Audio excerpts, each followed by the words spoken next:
deep diving into these cases is like dancing with the devil. But when you dance with the devil doesn't change. He changes you.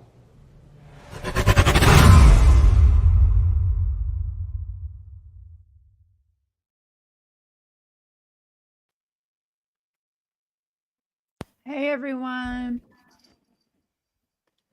Everyone in Hello, chat. hello. Sorry for the late start. I was having difficulties at first and then I was chit-chatting with Mandy for a little bit. Hi Carolina, Minky, Nanas. How do you say this? Aries? Hi Priestess. Bama. Hey guys. Hi Bobby. Chris. Who else is in here? Let me go up. Patty Ponytail. We're going to have Brittany J join us here shortly. Hi Just Breathe.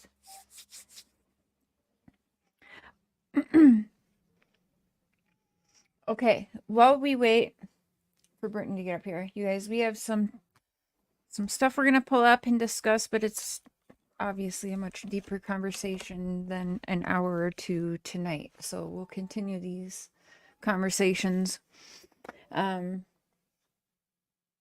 Oh, she needs the link. Shoot, hold on. So, Mandy, let's start with you since you're up here too. Hey, wondering, what is so far your thoughts and theories on? We'll start with Sebastian's case because I'm pretty sure I know your thoughts and theories on Summer's case. But just a reminder to people, feel free to voice your opinions. You don't have to be an asshole about it, but you can voice your opinions.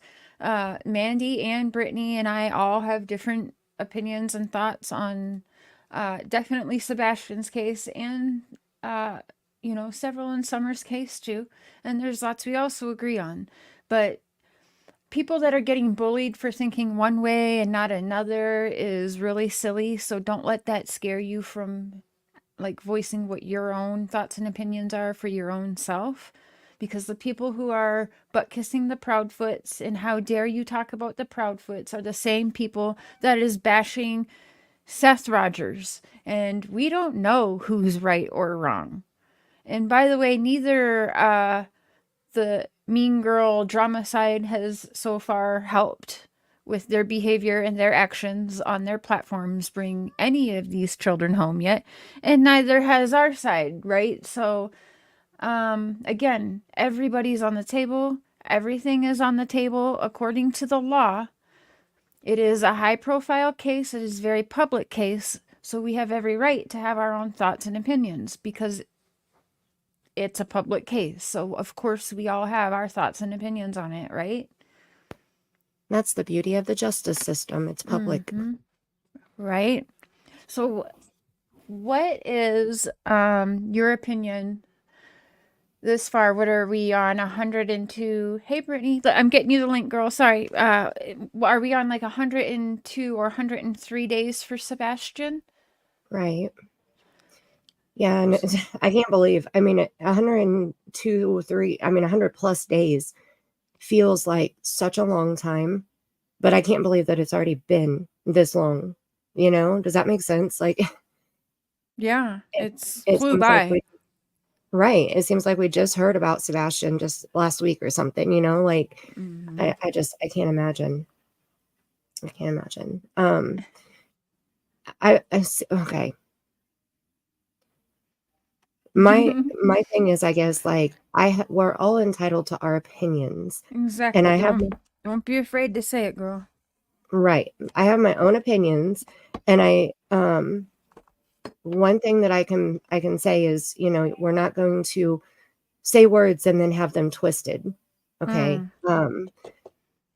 Like we're gonna go over a lot of stuff tonight, a lot. And we want to use their words, really. Right. And I love facts. Facts are huge, okay? Facts are what we base our opinions off of, right? So we don't want our opinions to be seen as facts because that's not how it works. I actually just had a quote that I put in that video that I made public a little bit ago, that it said something about the more the more facts you know, the more opinions you'll have. And that's how it should be, you know? So, Yeah. and we don't have a lot with Sebastian or Summer. We don't have a lot of factual information. We know a Right. lot of stuff that's happened after the fact, but we don't know a lot about the day. So it's hard Right. to stick with one or the other. You know, like I said, I have two theories. You know, I have two theories that one is either Sebastian walked out of the house on his own, but the video that I just put out makes me lean towards my second theory even harder now, because Chris himself said that if Sebastian or if anybody was on the front porch, they would have been caught on camera, even if it was a blurry figure. So that means that if Sebastian walked out that front door, he would have been caught on camera. And the TBI website says there have been no confirmed sightings of Sebastian at all since the alert was issued. And that was just updated on April 25th. So how is that possible? Right. How did he leave the house? If he didn't walk out on his own, how did he leave the house? And the only conclusion that I can come to is he was put in a vehicle or got in a vehicle inside the garage. And that's how he, you know, avoided cameras. That's what I think too. Like he definitely might. Yeah, that has to be. Right? Right, That Aries? has All to right. be. He teleported somewhere. We just don't know where. I mean, no, he doesn't just vanish. He doesn't teleport. Something happened. And there's facts that I don't know. I hope the police know. I don't know. I don't know how to word it. I hope that they have zoomed in on the vehicle. You know, if there was a vehicle that left at any time, I hope that they zoomed in on it and that they were able to see something, you know? That's my hope. Bama says that is a good Right. point. A lot Yes, of Bama. creators are way too angry. Yeah, a lot of creators, yeah, but that's because they don't, I don't even know what to say. Yeah, they are. And it's Possessive. not helpful. I see it as possession. You know, like they feel like they're protecting the victims as they see them. In this case, I don't see the victims or the parents as victims right now, because Sebastian is the only victim, in my opinion. You know, so until we know more, I don't see them as victims. I'm not going to treat them as perpetrators, but I don't see them as victims. So I think that it's just like ownership, you know, like I own this case and my opinion is right. And I heard somebody say my opinion is fact. And I was like, what? No. No, because nobody in Sebastian's case or Summer's case has been cleared, including Seth Rogers, who's had one inconclusive poly and one passing poly. No, they are not like usable. They're not you can't use And them in nobody court. will be. Nobody will be Yeah. cleared until they make an arrest. You know, Yeah. until there's an arrest or a conviction, nobody will be cleared. Unless they have enough, because with now I would say they cleared Monkey Vaughn's mom, Brandy Neal, where Well, they went to the public and said, leave her alone. She has nothing to do with this. Stop bullying her. right. And So that's they've never enough for come out me. and right. They've never come out and said they're vetted or they're cleared but That's they have true. said, you know, they've been standing beside us at every presser. They have been working closely with us. They did intense polys, not just, you know, hook my finger up poly. They did like eye polys and stuff. So I think Brandy and Tyler have beyond proved themselves as nothing to do with Monkey's disappearance. Hey, Brittany. Hey, thank you for having me tonight. Yeah, thanks for joining Hey, tonight. Mandy. Hey, good to see you. Yeah, y'all. I think I just from hearing what y'all are saying, I pretty much fall in the same category with you so far, with both of you and what you're saying. So yeah, what's your opinion so far on Sebastian's case? You know what? I don't have a solid theory, but I will tell you this. Just through process of elimination, if you think about what we do know, So we have this 15-year-old boy who's on the spectrum, and he has a chromosome deletion. Both sides of the parents say that he's 15, but he's more in the mind. His mind is younger, like he's more like a 10-year-old, 11-year-old. Mhm. So I'm thinking about all of this. So we have, I think they said it was 50 degrees that night. Some people say 27. I've heard 50. I'm going to go with 50 because that's from my research. Hi, Dave. And supposedly this kid walks out barefoot with no phone. I don't know. I can't get on board with the runaway theory at all. The shoes, Yeah. he's allergic to grass. He doesn't like to get dirty. These are the things that the parents say. But we're Of supposed that to believe he age, walked out. running away, I feel like he would have taken something, and not just a flashlight. Yes. Knowing that there's a flashlight missing in all this, or it was like the only thing taken, makes me wonder some, crazy things. A keychain flashlight. Oh, it was a tiny one? Okay, well then I Yes. don't wonder. Yeah, Okay, it well, wasn't see, even a that's real weird. flashlight. Okay, that's weird. I didn't realize, because I'm thinking, okay, that could be like a weapon, right? If it was like a big outdoor one, but no, knowing it's a keychain one now, that's out the window for me. Yeah, and she just said she couldn't find it. So, like, that's, She couldn't find it. That'd be that's not easy to even lose. her. It could be under his bed somewhere or something. Well, we know he likes to hide under his bed to Right. read books, according to Seth. So that keychain flashlight could be anywhere. Hey, squids. It really could be. I want to pull something up really quick because we're gonna try our best to try and use, these people's words, not just making stuff up. But I want to hear Chris here say what a timeline is to him in Sebastian's disappearance. So I want to play this really quick. We've got a lot of clips and stuff between the three of us, I think, to be pulling up, and just consider this like a study session, if you will, and three people coming together that doesn't necessarily always agree on everything and able to bounce things off of each other that's the way you can be helpful in these situations, I think, and it helps keep the kids out there front and center. Yep. While there is nothing really new to report right now. I mean, all of the drama and everything, yeah, we could sit here for days and talk about that, but to me, that's always going to be a distraction, so I can't go there. It's a waste of time. It is. That energy should be and could be focused and channeled into doing much greater things. And I don't like you and F you because, you're attacking the Proudfoots. Well, you're attacking Seth, and neither one of us know that we're right. None of us know. Thank you. And can I clarify? Stating our opinion about somebody is not attacking them. We're reflecting their own words back at them. We're listening to their words, and that's our perception of what they said. Just like when Chris admitted to whipping Sebastian with a belt. Mm. You can't say he didn't whip him. You swing a belt one time at a person, and that is a whip. That's a whipping. He gave him a whipping. He didn't beat him per se, but he did whip him with a belt. He smacked him with a belt. He spanked him with a belt. However you want to word it. He hit him with a belt, and he admitted to it. It wasn't an allegation in a court document. It was out of his own mouth. So my perception of Chris really decreased when I heard those words come out of his mouth. So that's always been my point of contention too. You probably know this, Mandy, because you come into the lives a lot. I say, how many times do I say that? Anybody that's here that goes to my stream all the time.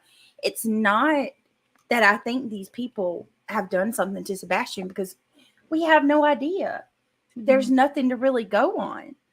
Right. My problem with the Proudfoots are what the Proudfoots have told us. The fact that when someone asked them to describe Sebastian's strengths and weaknesses, they never named one strength that child had. It's always disparaging. Always.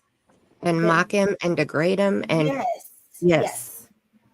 I even added some clips at the end of my video showing them mocking them or mocking him. because Oh. people say, well, I've never heard him mock Sebastian. See, Well, I'm one of those. I know I've heard it all, but I never actually got to see that. So I'm interested. We'll get to that clip for sure yeah, because I want to see that.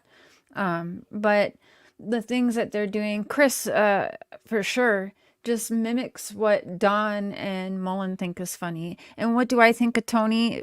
TikTok Tony had my vote for a good minute. Okay.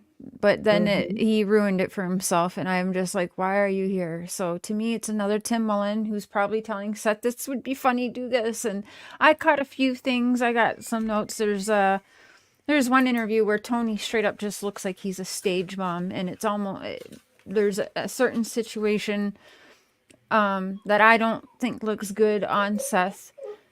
We'll get to that later. But I don't think Tony does Seth any favors. That's, I guess, where I'll leave that. that's What right. about And what about Selena you said two? Chris even made the whack sound. He said, whack, kind of got him. Oh, he That's was a whoop. proud. He was proud of that moment.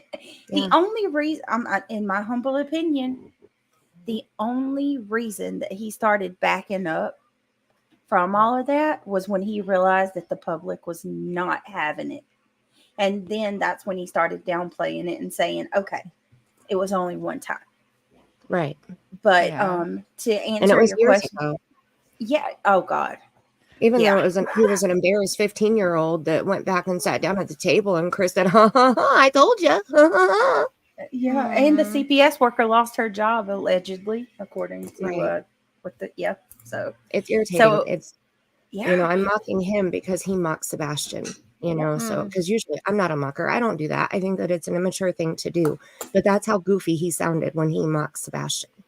Well, it's Mhm. incredibly frustrating too because I mean, there's this growing trend, and to answer what you said or you asked about Tony, a lot of people can't look past him, and that's where I'm like, okay, I think he's terrible.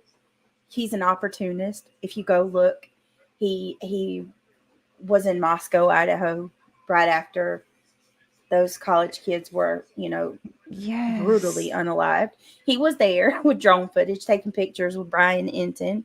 And then he shows up with Caleb Harris's dad to be the spokesperson for that. I mean, it's obvious what's going on with Tony. But at the end of the day, like, listen, call me biased, but out of all of these parents, Seth is the only one that we know was at work the night that Sebastian went missing. We Yeah. cannot establish an alibi for Katie or Chris. Right. Right.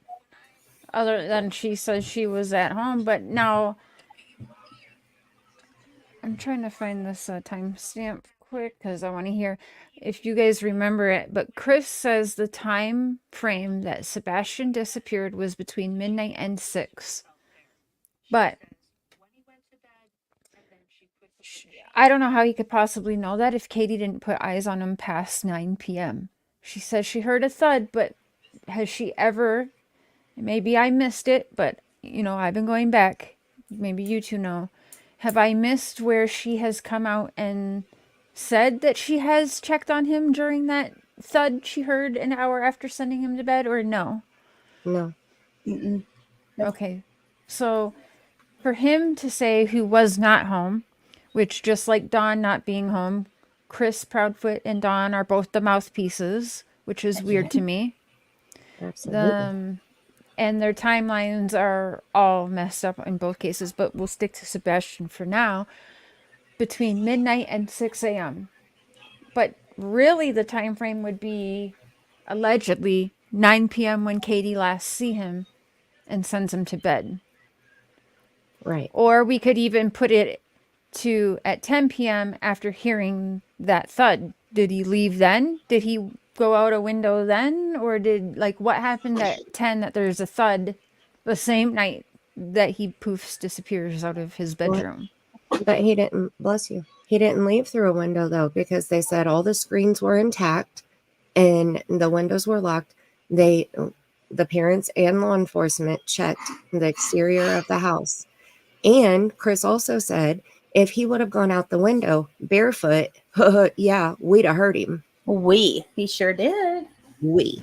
Yes, ma'am. Where's that at? Who said that? Chris said Chris we? said that. Yeah, if Yes. you give me a few minutes, I'll try to find it I if think- Mandy doesn't have it. I know it's in my last video, and I'm pretty sure I made a short about it too. Let me look right quick.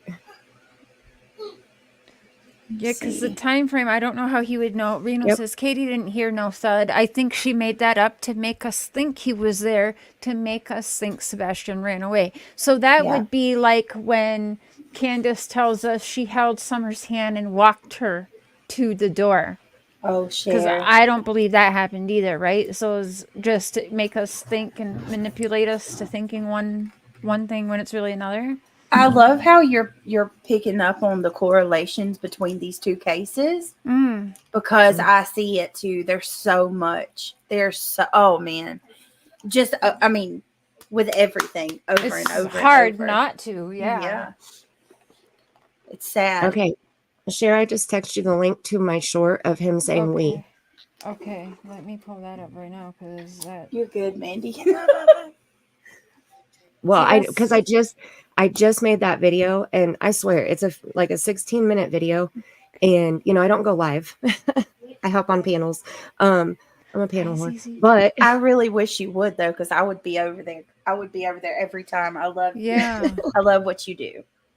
I appreciate that. That video, that 16-minute video, took me almost a week and a half to make. It was 16 minutes. Wow. It was a week and a half of work. So I remember almost every detail of the video because I've watched it and rewatched it so many times, doing my editing. So Hey, Combat. All right, I'm gonna pull that up right now. Let me. Hey, Combat. Good to see you. That's what another one of my mods. I love Combat. Oh, is hey. amazing. there's A a little lot of- Avy in here too, and I didn't say hi. Hi, Yeah. Avy. Hey, Avy. We love Avy. I hope you're still here. I Hi, hope so. Diamond. Hi, everybody. Everyone. Now, that I came will from say, Mandy okay. or Brittany's channels. People Go are ahead. giving Katie a hard time for not checking on Sebastian if she heard noises coming from his room. Now, when she first described it, she said that it was noises or, like not a big deal. Then as she did more interviews, she labeled it a thud. If my son, because my son's 14, he's also on the spectrum and very similar, I would say how Sebastian has been described. If he was in his room at bedtime and I still heard him in there rustling around an hour after bed, that wouldn't be surprising because it's hard for him to fall asleep at night. He has medication to help him sleep. He doesn't go to sleep, or he doesn't take the medication every night when he goes to sleep. He hardly ever takes it. So he does lay in there and toss and turn for a little bit. I don't go in there every noise that he makes. So I'm not totally mad at her for not going in there. Now if it was a thud, if there was a thud, like my kid fell out of bed or something thud, I would definitely be in there checking on him. But if he was just rustling around, I wouldn't. So it really depends on which story she's going with, what was the noise that was happening in the room? Yeah, we need to know more, like if she could even recreate the thud would be, that would be kind of helpful to get an idea. And Yep. Okay, so if he didn't have these medical conditions, I would say okay, people are going a little hard on her. But then we find out that he has a how did they describe it, like a pocket of fluid on his brain, I believe is how they say it. Yes. And he wasn't allowed to play contact sports because of that. I have that in my notes, Brittany, that Seth wanted him like in, I don't know, swim lessons, whatever. But he did specifically bring up not allowing football because of having the head injury, and that would just be too bad. And in my notes, I'm like, but it's okay to slap him upside the head a bunch of times when you're mad at him. Yeah, allegedly, true, allegedly. But allegedly, that's how he got one of his CPS cases, at least through the school. So, but I don't know. Allegedly. We haven't seen any Yeah, we'll say factual- allegedly. That's true. information Not to yet. back No. that up. And Seth has 50-50 custody. They have joint custody. I would think that if he was smacking a kid in their head that had a medical condition like that, I would think that a judge wouldn't give him joint custody like that, you know? See, and I would wonder why a judge didn't actually give him more custody, especially with what he's put out on the internet about the abuses, the different types, the essay abuse, and that Right. I was always wondering, why didn't Seth get more than half custody, or why was Sebastian not already with him? I don't know. Well, he was homeless. When she Yeah. filed that paperwork, she filed for a restraining order, and he left the marital home Mhm. because she was granted a temporary restraining order. Mhm. So he moved That's out. He right. lived in his car and stuff for a little bit. He talked about that. Yeah, and that's why. So when she filed that again, Mandy, we talk about this a lot, but Brittany, I mean, you have common sense, so you probably agree with this. But Mandy brought up, because I was even talking about the paperwork, but all that is, any one of us to get an OFP on somebody I can go put whatever, just like Amber Heard could put whatever she wanted to Yeah. get one on Johnny Depp. You can put whatever. Mhm. I have copies of the one Jody Sue Brown tried filing on Andy Bernard. And if you guys read what I have read, y'all would lose your mind, because it's absolutely, just from her going live, it's provable what a fucking liar she is. Mhm. So you can say whatever. It's not, you don't have to put your hand on the Bible to file that paperwork, and you're granted the order in most places Yeah. immediately. They have to do it because they have to do that because if they hold off and wait to investigate and something bad happens to Cher, like say Cher goes and takes a RO out on someone and then they don't grant it to her, and then God forbid she's unalived, that's going to fall on the court. So they Yeah. will. They'll give you the RO, and then the person can have a chance to prove their case later. That's It's right, absolutely correct. Squids. I know your story. Yes, and I've seen it. It happens far too much. Wow. And yes, that's so Katie, like, maybe she wrote the truth on there, but we don't know that, you guys, and we have no evidence to prove what she wrote on that to get an OFP on him is the truth. Yep. Just because she took a pen to paper and said it doesn't mean anything. Amber Heard did that shit too to Johnny Depp, okay? Yeah. It's just not. So yeah, And And that's there wasn't a permanent or lifetime order granted after the temporary, correct? Hey, Did I Justin. miss? I don't think so. And I haven't seen it, and I think I was talking to you earlier about it, Mandy, and no, I haven't come across that myself yet. Oh, look at what Justin just said. What? Okay, did this happen Hey, after I Justin. left your stream? Every Y'all, we dang caught some crazy time. lies this evening. Uh-oh. I always miss it. It's always when I'm not there. Right? It's always when the good Jesus. stuff happens. They're just Justin. called I wasn't there borderline either. abusive. That's what How's he the going to judge catch said. lies and us three are not there? At least At one least of us wasn't there. Right? That's what I said. At least one of us. Dang it, Justin. You're in trouble, mister. He said, yes, Brittany. Oh my God. Come on. I was there for like half of his stream. I had to leave and go cook dinner. Dang it. Well, Always. and okay, so when you file something with the court, that's why they say that the burden is always on the prosecution, the plaintiff, the petitioner. They have to prove their allegations. It's the fourth one over, Cher, to the right, fourth one. Okay. They have to prove the allegations that they're making are factual. That y'all can tell or could tell. I'm sure they looked at all that. Yeah, with Yes, the yes. screens intact and things like that. Yeah, nothing exterior of the building of our house has been altered. Yeah. I mean, and that's why it was like, huh? Not only that, but for him to go out the window, so to speak, he would have landed in the flower bed and, barefooted. Yeah, we'd have heard something because he had landed on Oh, screen. Yeah. Slip up. Yeah. That's so Don Wells. We were just Right? 20 feet away. Landed What? on him, screamed. Yeah. Heard something because he had landed. Barefooted? Yeah, we'd have heard something because he had landed on it and screamed. And Yeah. why does Yeah. Yeah, I we'd just have heard ask? something because he had landed on it and screamed. He makes me. I'm sorry, y'all. He infuriates me so badly. Can I just ask, what is so funny about that? Right. Why does he always laugh? Him and Katie both laugh at the most bizarre times, and it's like, And so does Candace Bly. yeah, Yep. every time. Cherry Blush said Seth has his own CPS case filed from the school. Just sounds like you guys are dismissing anything against Seth. Cherry Blush, if you can show me factual information of that CPS case through the school or show me Seth discussing it, then we'll discuss it further. But right now, it's rumor. Right now, it's an allegation. We're not dismissing anything. We're just wanting factual information, their own words, something like that. Mm-hmm. Does that make sense? Can you tell us where Seth said it? Okay, I want to find. Because I haven't heard Seth say that. So.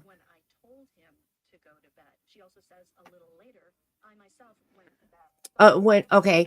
So you're referring to when Sebastian went to school and told the teacher that Seth had said if he didn't clean his room, he was going to beat his ass or something like that, something along those lines. And so Sebastian said something about it at school. And then, yes, I watched the Betty interview. It's got to be that. It's got to be what you're talking about because that's the only thing. And I think that, right, that was years ago. That was when they were in California, right, Stephanie? And I'm pretty sure that the case was closed. Sebastian wasn't removed from their care. And Seth didn't beat the shit out of him. So, it was... To my knowledge, he didn't even put hands on him at all. He said that. Right. Interesting. He said, no, he cleaned his room. Right. Yeah, that's... And Katie said something about that in the divorce decree or in her allegation, right?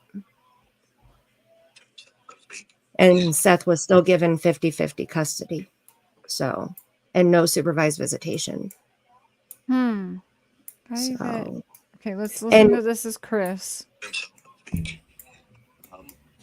the hours of 12 and 6, he's basically vanished. Did you hear how Chris referred to Sebastian? So between 12 and 6, he walked out the door and boom, he's gone. Yo, you couldn't hear it? Okay, hold on. Like we could hear it, but it was like super quiet. Okay. And as for him showing the Mortal Kombat to show him the scene and what a real beating is or however he worded it, no, that was gross. I wouldn't show a 7, 8, 9, 12-year-old a Mortal Kombat scene. I don't watch the Mortal Kombat stuff because I think that's gross. So do I agree with it? No. Just like I don't agree with smacking a child with a belt. So we're not making excuses for anybody. We're not disregarding anything. We want to discuss the factual information. I want to ask chat. Just put the name in there or the initials if you want. But I'm curious what everyone thinks with Summer's or not Summer. We're on Sebastian right now. In Sebastian's, but we'll get to Summer. In Sebastian's case, who do you think had more to gain for Sebastian to just disappear? That's a really good question. Has more to gain from him not being around? So I'm going to play this clip really quick and y'all think about that for a minute. Did you hear how Chris referred to Sebastian? Very, me that Sebastian is not a runner. He's not. It's okay. Take your time. Sebastian does not have a history of running. I mean, the young man doesn't go outside very much. I mean, everybody in the neighborhood knows him. He is very to himself, so to speak. Between the hours of 12 and 6, he is basically vanished. Walked out of the house, the door was locked, and gone. Did you hear how Chris referred to Sebastian? So between 12 and 6, he walked out of the door and boom, he was gone. Very much like watching Don Wells run his beer belly butt down that hill, trying to convince us all that's how Summer got gone. Just like Sebastian got gone. No, he was not picked up. Yeah, he basically vanished, right, Justin? You caught that too? The doors were locked. Definitely didn't get out any windows, but he just magically disappeared. He even says that in another part of I can't remember which interview, but he's like, Sebastian always wanted to be like Houdini, and this time he actually he made it happen. Or do you remember that, Mandy? It was that's gross. super fucked up. Yeah, he did. He said that. He was like he managed to make it happen. What for you?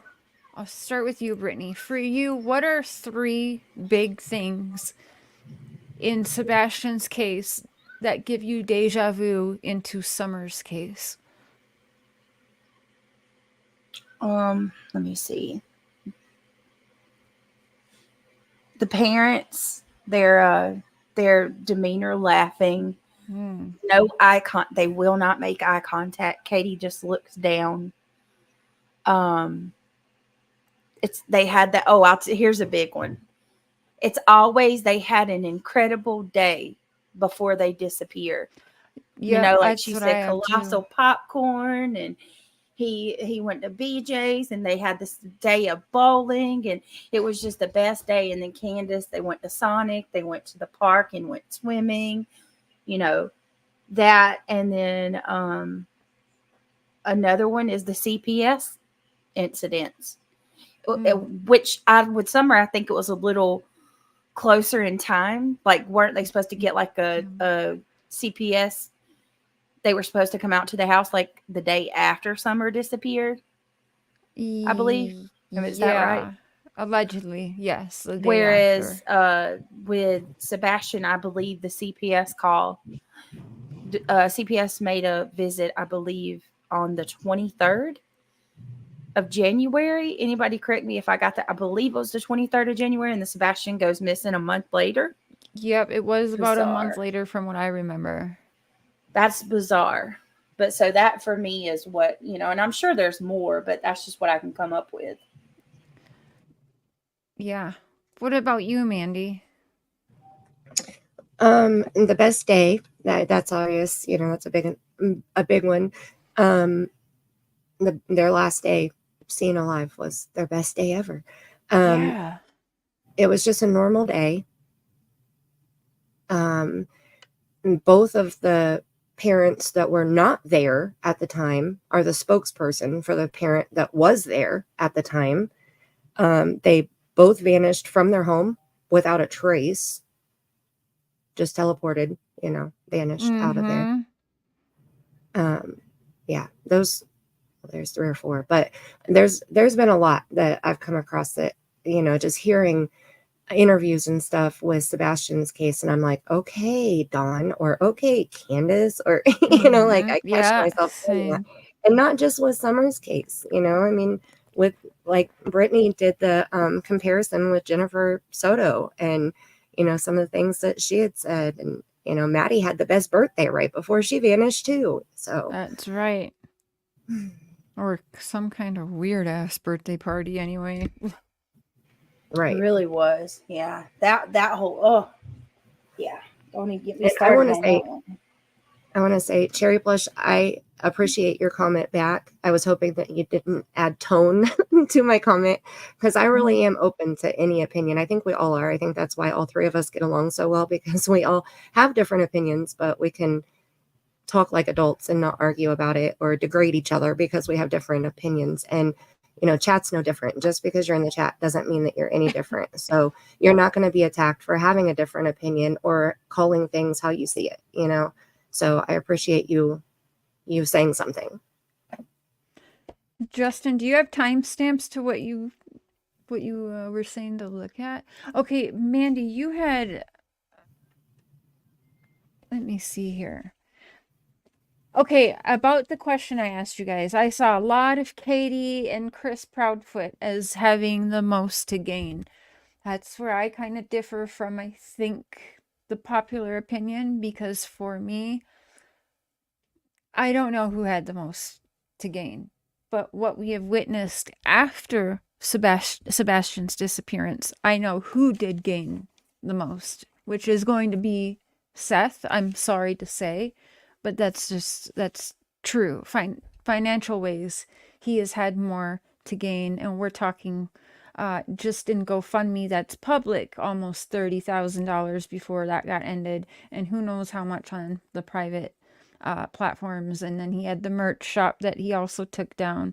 Now, I get that he got out of work and he's been the one looking, and to be honest, I will admit that if it wasn't for Seth, I think everyone would get their wish, and everyone kind of moving away and forgetting about Sebastian, because I do believe that these people came to YouTube to make it look like they're doing everything they can, but at the same time, they're really not. But going on the YouTube, there's certain things that people know you have to do to try and get the public vote on your side. And going on the YouTube is one of it. And if you guys have ever watched the Netflix documentary where you straight up watch Michael Peterson being coached on how he should be acting and behaving while having cameras on him and stuff like that, it's absolutely crazy. And I tested that with Dawn and Candace. The coaching, that shit was pretty obvious in a lot of things, where we would pinpoint other cases and how people behaved, and you would then see Dawn for sure go out and act that way, like me pointing out to them Madeline McCann's mom and dad going out there holding a doll all the time, and then it was like the next day or two after Dawn's out walking around holding teddy bears or something like that. I don't even remember. It's been so long with that one, but yeah, and definitely I think it looks like they're doing something with, at the same time, doing very little. I think, like Diamond Lucidity said, Seth had no way of knowing that he would get so many donations. But I think it also shows that, I don't know what the right word is. People are always saying you're picking a side. You have to pick a side. If you're not on my side, you're wrong, And like, I'm not here for a side. I'm here for Sebastian. But Exactly. I think that a lot of people were supporting Seth because he is here for Sebastian. Things have changed over the time. Mhm. I've definitely seen some questionable things and heard some things that shouldn't have been shared. Okay. I'm not disputing that whatsoever, but he was the one that was out there searching. And yes, he had a camera in his face. And, I don't think it's his child's name out there. So exactly. I don't think it's fair, because I'm seeing this more and more, and I'm so sorry, Mandy. I didn't mean to no, you're fine. butt you out, but I just it infuriates me, because more and more I'm seeing this trend of where Seth. The reason Seth did all of this is he's using his son for financial gain, but I've seen it, and I know all of you have watched it who's kept up with this. I've really tried to give this thought today and yesterday, since this is, because this is when I've heard it the most, is his last 2 days. I can't think of one time where he peddled his Cash App or the GoFundMe in the interviews that he would give. Like, every time that they were brought up, somebody else brought it up. Like, I said that to share earlier, because when people say, what do you want? What do you want to say? Like, what do you want people to do? And he never says, well, send me some money. He always says, share my son's face, print out a flyer. One flyer means 5 people could see my son's face, and he's up there like snot crying and sharing his feelings, and I think that that's why we do have more compassion. Like, I know Katie has cried, You know, we haven't seen any emotion except for control from Chris, in my opinion. But, you know, we have seen Mhm. Katie cry. But Seth has really gotten out there on his own. Katie doesn't, she's done one interview on her own, one. And she was reading the That whole wasn't time she was really on doing her that. own, but yeah. Right. And it was like 2 minutes long. I mean, I recorded it. It was literally 2 minutes and some change, you know, so it was her reading from something. And every other time it's been her and Chris on the panel together or on the same phone together, you know, like, I don't know. Like, Or I how about believe Chris was there for sure, and obviously reading, because Mhm. then I remember Chris was on one panel and he was like, and she did talk without me. So it was like, that was to put in everyone's faces, like, see, I'm not that controlling. I let her speak without me on the Yeah. camera, you know? That's right. She read my script to a Yeah, T, okay? she read my script. You know, she only got off once, but she got right back on track. Well, That's she won't right. look. Exactly. Here's the thing too. It's not just on camera. We've heard it in interviews. I think it was the interview. I'm trying to be precise to remember each point so people can go reference this. I believe Right. it was the interview Mm. on Web Sleuths when Chris and Seth both were on panel. Seth said to him, you know, why does it take you a week to get in touch with me when we're supposed to be working together? Katie will not talk to even Seth Mm. without Chris. Like, Right. I mean, it makes no sense. Not even privately, you know, without all the cameras, will she talk to anybody? Chris does it all. He does all of the Mm-hmm. talking. Mhm. That's And again there's mimicking the Wells, right? Because right. Yeah. why should Chris be the one doing all the talking when allegedly he was 3.5 hours away? It That's a doesn't good make point. any Okay. sense. Why was Mel he just the one to call the not even 911, sorry, his sheriff friend, and not Katie? Even if it had to be on three-way, why was it not Katie making the call? Wasn't it and the Dawn caller that had recorded. it? That wasn't that also another thing with the Wells? Yep. Dawn Yep. allegedly wouldn't let them go to the hospital or let Candace call 911 or whatever. Y'all were Right. more well versed in that And one than I am, but I remember some things. yeah, Dawn called 911 and Candace allegedly Yes. did too. Yep. Allegedly.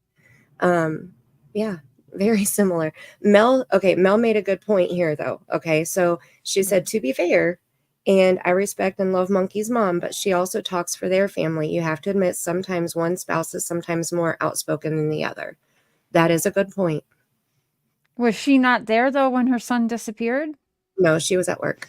And I mean, I kind of think that's a little different because even if she wasn't there, I'm going to think that the mom probably had. But if she was at work, I don't know in that case who had more. Moms tend to know like everything about their kid, every little freckle on their body, everything more than like the dads do. Right. Well, isn't So that And she it's came weird. home. isn't that one of the reasons that we're so blown away by Katie and Candace, right? Because they're mom and they're not Right. like out in the front like Michael's Yeah. mom is. I mean, Right. Not Mama Bear. mhm. Yep. And Brandy did come home. Like Tyler called Brandy first and said, you know, I can't find Michael. And then Brandy was telling her boss, like, you know, he's gone. We can't find him. I gotta go. And so she left and went home. And when she got there, the police were already there. But she came home immediately after. You know, it wasn't an hour later or 3 hours later or 7 hours later. It was pretty close to immediate. So she was involved with everything that happened immediately after.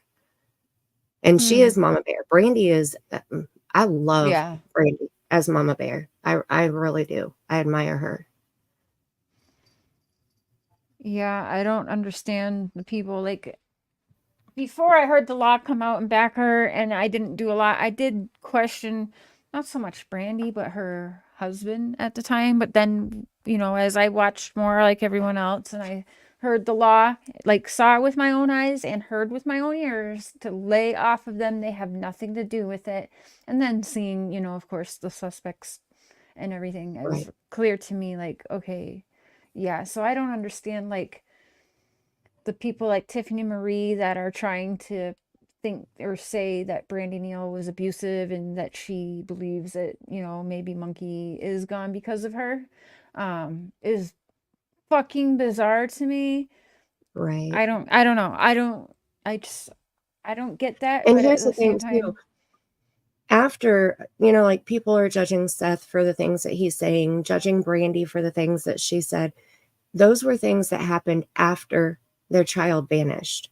Like I don't, I even Dawn and Candace, like I didn't judge them for drinking and doing drugs all the time after Summer vanished. No matter what happened to her and if they were involved or not, their child is still gone, so I can't imagine. I hope I never have to imagine or understand what they're going through. So I'm careful when I look at actions after the fact, things that happen before, that's different, but things that happen after, no, you have to be careful. I guess that's why I'm not super, like I'm not even hard on Katie. Like I don't think I've said anything bad about Katie. I don't I think worry anything. about Katie, to be honest, because Chris I is do a scary too. dude, and Seth to me is a scary dude. If we're being honest and we're gonna go off of what's factually out there, Chris Proudfoot and Seth Rogers, dad and stepdad, both have CPS records against them for, with Chris, numerous other children, but with Seth and Chris, they share CPS cases on one kid the same, which is Sebastian. I don't know that Katie has a CPS case against Sebastian on her. Do you know what I mean? Not that I know Well, of. Like, I not don't that know, you but okay. Well, when we don't know Chris what was the. talking, Go ahead. I'm sorry, sorry. when No, go Chris ahead. was talking about the CPS lady coming and he said she had been there before for something else Right. because Sebastian got stories mixed up or whatever. He said when she came this time for me, For Yep. me, yep. Well, I was going to say too, like we don't know, we're not really sure about the details of the two, like what happened, who it involved, what the allegations are.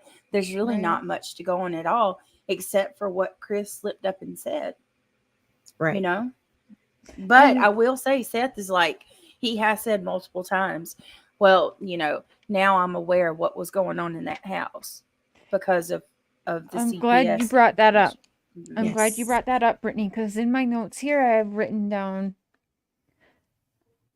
Seth's mom, Robin, come out and said that Sebastian would confide in her, and she's kept it secret all this time because she didn't want Sebastian to steer away from being able to confide in her and losing that trust. But for me, it's like at what line? Because should Seth not have known so that maybe he did get more than half of 50-50 custody or whatever is allegedly on paper? Like, where do we say that she failed Sebastian then if she allegedly knows stuff that even Seth is not pervy to?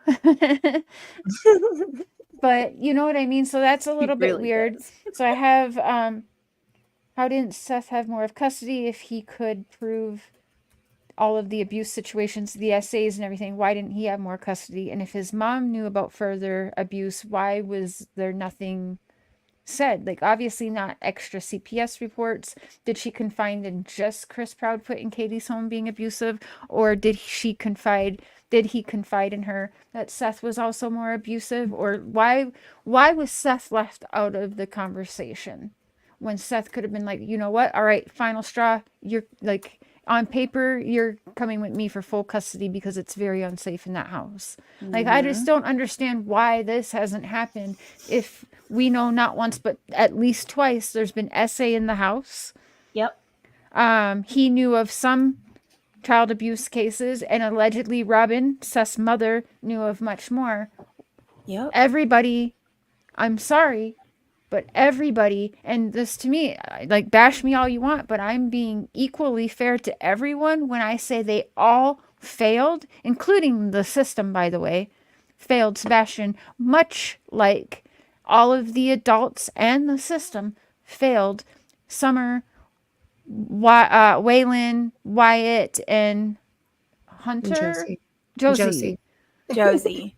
Well, that's one of that's one of my main issues with Seth, and I've always wanted to ask him about that, because if I remember when Robin, his mom, posted that, and she said, I mean, obviously it was noteworthy, because she said she was giving Chris time to go to CPS, or not CPS, Lord, TBI, and tell them everything, because Sebastian had confided in her about the mistreatment from Chris. And I'm like, okay, if one of my kids had kids, I was a grandma, and my grandchild came to me and she told me, or he told me something that was obviously very noteworthy to tell TBI, as she says, wouldn't you go to your child and tell them, hey, this is happening to your child? I don't understand, because according to Seth, on Pascal, he asked Seth, he said, did were you aware of any of the mistreatment, or like, did you know anything? Did Sebastian confide in you? And he said, no, I wish that he had, because he'd be here right now. So if that's the case, did Robin never go to Seth about Sebastian? That's what it sounds like to Right. me. Because I wrote that in my notes. Like, why I was could this not. never? Mm-mm. Because that could have maybe helped Seth get a court order, like actually on paper. All right, he needs to be with me 99% of the time, and you need supervised visitation, because this is what's going on here is unsafe for him. But there's a Yeah. reason why that didn't happen, and I don't know why. I think there's more that we're all going to learn, because I think there's cases that go back probably for both households, because there's some reason why. I'm sorry, but it wouldn't have been too much for him to go to a court and say, listen, this and this happened, and allegedly it's provable, because they had to get help for Sebastian and everything. But I mean, just the SA allegations alone, Sebastian should have been primarily with Seth then. Yeah. So I need to know more why that didn't happen. I think that's a part of what's going on, and this is solely my opinion. Okay, I don't get this from anything other than my opinion. I genuinely believe that he might have had an idea of some of the things that Sebastian was going through, because he's mentioned Sebastian crying, not wanting to go home to Chris and Katie. He's mentioned at another time that he thought Chris and Katie hated him. Sebastian thought Chris and Katie hated him. So I think Seth knew some things, but I think maybe it's just one of those situations where it was more convenient just to let it be for the time. And I think he's riddled with guilt from that. Mm. You know, like Yeah. maybe he didn't understand how bad it was, but it was, I mean, it's bad enough that your kid's crying not to go home. I don't know. We're different. I couldn't do it. I couldn't do that. Like that would eat at my soul, making my child go back where they don't want to be. And I would, I don't know. I think Seth has some guilt. I'll just say that. It's I think they a all little bit do. more Yep. I think it's a little bit more than that, though. Also, we had placement of children, and we were ordered to give their grandparents visitation. Oh, And sorry to interrupt. Sorry about that, Leah. I didn't know you have sighting problems. My bad. Your timeout was only a few seconds, but okay, I didn't know. I thought you were just being like trolling in the chat. All right, go ahead, Mandy. I just think that, like the kids that we had placement of, they didn't want to go visit with their grandparents because their grandmother would spank them. The house that the grandparents were living in was so bad that the only way that they could get visits was if they moved into a different house. And so she ended up moving into her father's house because he was in Florida, because he's a snowbird, I think is what they're called. So the grandparents moved into the father's house, and that's how they were able to get visits. We had to allow them visits, like it wasn't It wasn't just something that we could, like, we showed proof, we showed the children were telling us things, and we would record it, and we would share that with the CPS and CASA, and the text messages between the mother and the grandmother about the grandmother spanking the children. And they would degrade the parents to the children every time they would be around. Before we had placement of them, I guess when they would go over there and visit, if the parents didn't pick them up right on time, then the grandmother would say, see, they don't want you. They don't love you. That's why they're not here picking you up. Like things like that. So it was like, it gets me emotional just reliving it. And this was years ago. But so it's a little bit more than that, like even with the allegations, we still can't say for sure that something would have happened. Somebody said, if you call CPS and make anonymous reports, Robin could have done that, and maybe she's scared to say that she did it, but maybe she did. So I don't know. I think that we don't know enough information about that. It doesn't look good with what we do know, but we don't know enough, I guess. I can agree to that. Hey, Justin. Hi, Hello, Justin. hello. Whew. So I was doing a live today and was thinking about Chris saying he's on a 3-way phone call with Katie at 6. What time was that? She called him at like 6:04, and then they talked, and then they called 911 on a 3-way. It was what, 6:20, something to that effect. Yeah, right? I remember it being somewhere right around, because Summer is 6:29, and I believe Sebastian was 6:20 or 6:23, because I remember telling myself, okay, that's freaky, but yeah. Right. Now, so 6:15. it's alleged that Chris was at work at 5:15 in the morning, to start work at 7 a.m.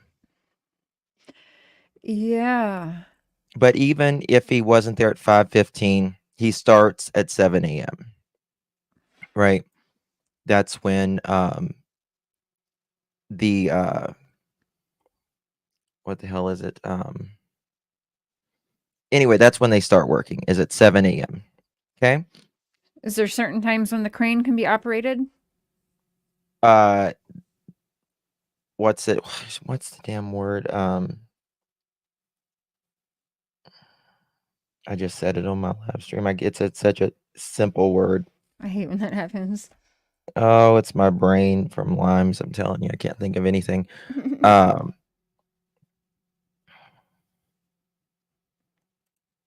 You would think. I mean, Chris did bring up the Chris Watts case, so again.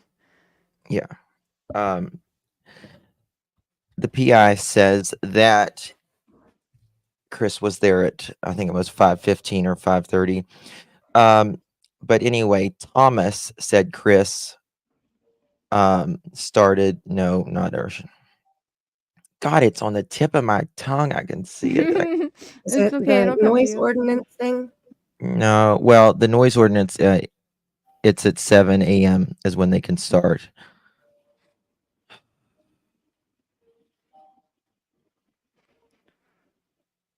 Piss. Anyway. Hey, Andy. Anyway, he starts working at 7 a.m. Right? Hey, Reno. And so at 7 a.m. Now, remember, Chris said that he was in the crane whenever he got the call.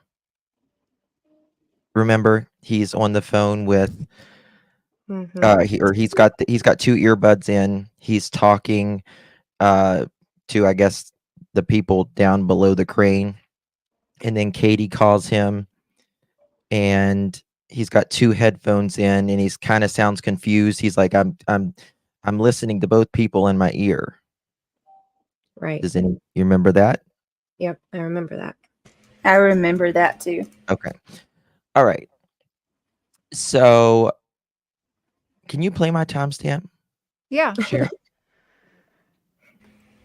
What it 3 hours and 16-minute mark? Let me pull it up. I wrote it down when you said it earlier. I I gotta go see. I always miss it. I think it's 3 hours 15 or 3 hours 16, something around there. Well, anyway, I'm pulling if it up the right call now. comes in, if 5 Katie calls Chris at 6:04 saying Sebastian is missing, how can he be in a crane? Right. Right. Yes. Right. Well. Oh my God. How you going to be in a crane, boo? How you gonna be in a crane, boo? For real. Oh, he's lied so many times. That man Oh has my lied gosh. so many times. So many. Okay, let's see here. You said 3:16? Yeah, it's some. Yeah, just I'll start start there. at like 3:15. Something. That's fine.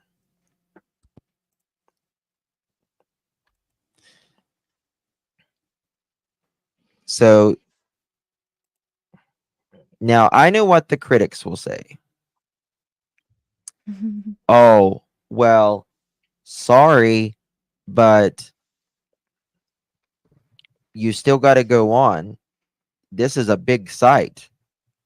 Listen, still got to have the crane. Still got to have a crane. No, it's not like that. It's not like that.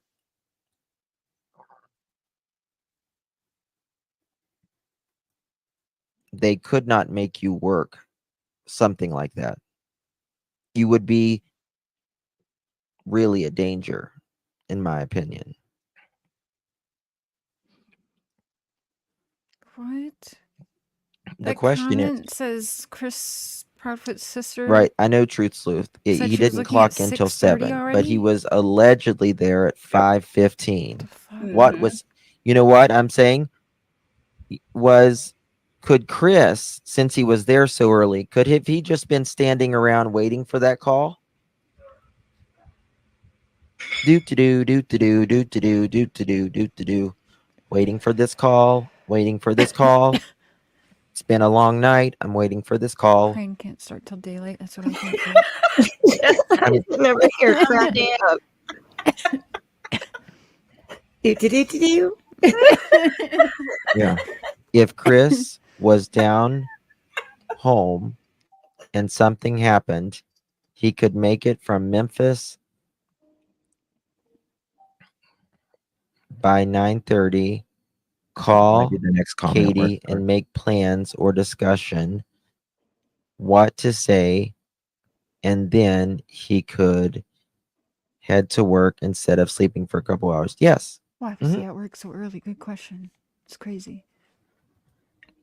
Absolutely.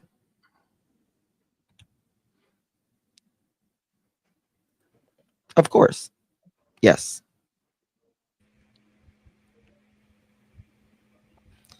And this is why nobody talks about this. I don't know if anybody thinks about it, but no creators talk about this. Nobody talks about this part right here. I remember about you. Yeah. Chris being there. And it's like, you got the call. Even if you wasn't in the crane, you got the call beforehand. Here it is. Yes. He said he was in the crane with earbuds in talking to Katie. He said he had good point, Truth Sleuth. He said he had the crane with earbuds in talking to Katie, right? How you talking to Katie? Good point. He said he was in the crane with earbuds in talking to Katie, right? Wow. He could not have been talking to her in a crane at 6 o'clock in the morning. SSD, that's exactly right. So he talks to Katie till midnight. He's there I at feel like 5 Chris o'clock right in the now morning. hitting He got something. 4 hours of sleep max. Yeah. What the? Oh man. So The Okay. problem, And thing, Yes. okay, then- so again, I'm like, okay, this is like Don Wells and Candace being on freaking video chat all the way home, which is so weird because like calls never work and we have no reception, but like we Right.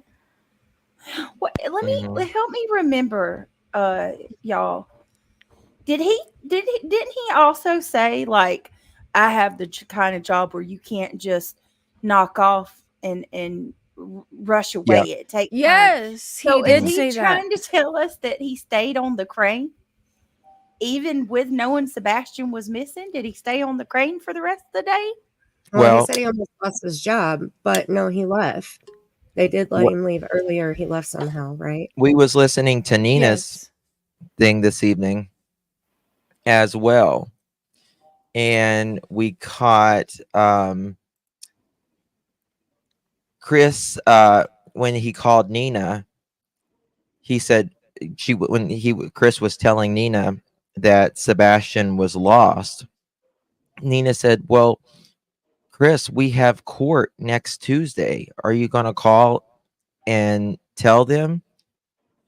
And he started yelling at her, "We don't have fucking court next Tuesday now." Mhm. Well, Wow. did you know Sebastian wasn't coming back in a week? Mm. Mm-hmm. Did you not think he was going to be found in a week? You This was know, Wednesday. Oh, that's a great. that's oh my interesting. gosh, Yeah, you yes. say that because I was also listening back to some of the Wells stuff. Do you guys remember when Candace, when they asked about was Summer all booked up for school, and they said, yeah, she was all ready to start kindergarten, and wait, she says something else after that. I'll have to pull that one up later, but the way she says is like, okay, so you know for sure Summer's not coming back in time to starting kindergarten. Like the way she said this was like, okay, it was so past tense. So in June 15th, you already know no way Summer's going to be found in time for kindergarten. So that was fucking weird. Like these people all talk like they know something that they're not saying. Mhm. Oh, In- well, I'm getting ready to I'm going places this summer, and I know. I'm going, if I don't get there, I'm going to have someone go to that job site and show people that they don't start work till 7 a.m. Yeah. Just stay safe and keep your people safe and don't put out till they've already done it and then put it out. So that, keep them safe. While Justin's up here and it's all of you, Yeah. I do want to ask this. I just sheer curiosity. Why are people so willing to overlook all of these red flags, all of these lies that this man has told, all of Because the they've inconsistencies? they've set their ass in concrete, and they're not able to change their belief system based upon common sense. I've never seen, I mean, there's so many red flags here. Well, narcissistic people draw in other narcissistic people, and narcissistic people can never be wrong. Right, Brittany? Yes, goodness gracious, are you right? I'm blown away because like as much as people want to say that I don't care about this case or other people don't care about this little boy, I do, and I know you guys do. And it is not helping him at all for people to overlook all of this because come on, he already was failed when he was there. And now we can't find him. You know, he needs everybody to use their God-given ability to critically think with their brain. Oh, I mean, you can call the city code enforcement. They'll tell you.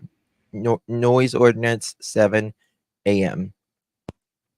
Okay. And by the Go ahead. way, Chris said in his interview, we're like any other ordinary family. We work Monday through Friday. Oh, you do? Okay. So you're off weekends. Cool. When he was on Smiley's panel, though, he said he was at work. So does somebody have to sit in the crane 24/7 to make to supervise the job site? He did say that, because I remember thinking, well, how are you live streaming if you're operating a crane? And if you're just sitting up there live streaming and it's not running, don't fucking tell me you're working either then. And but he did say that the cranes run at night too. He said something about in that the dark. Yes, he said it on Emma's on Crime Stories Obsessed when I was on her panel, and he called in because she was like, cranes don't run at night over here. And he was like, well, I don't know how it runs there, but we do run all hours here.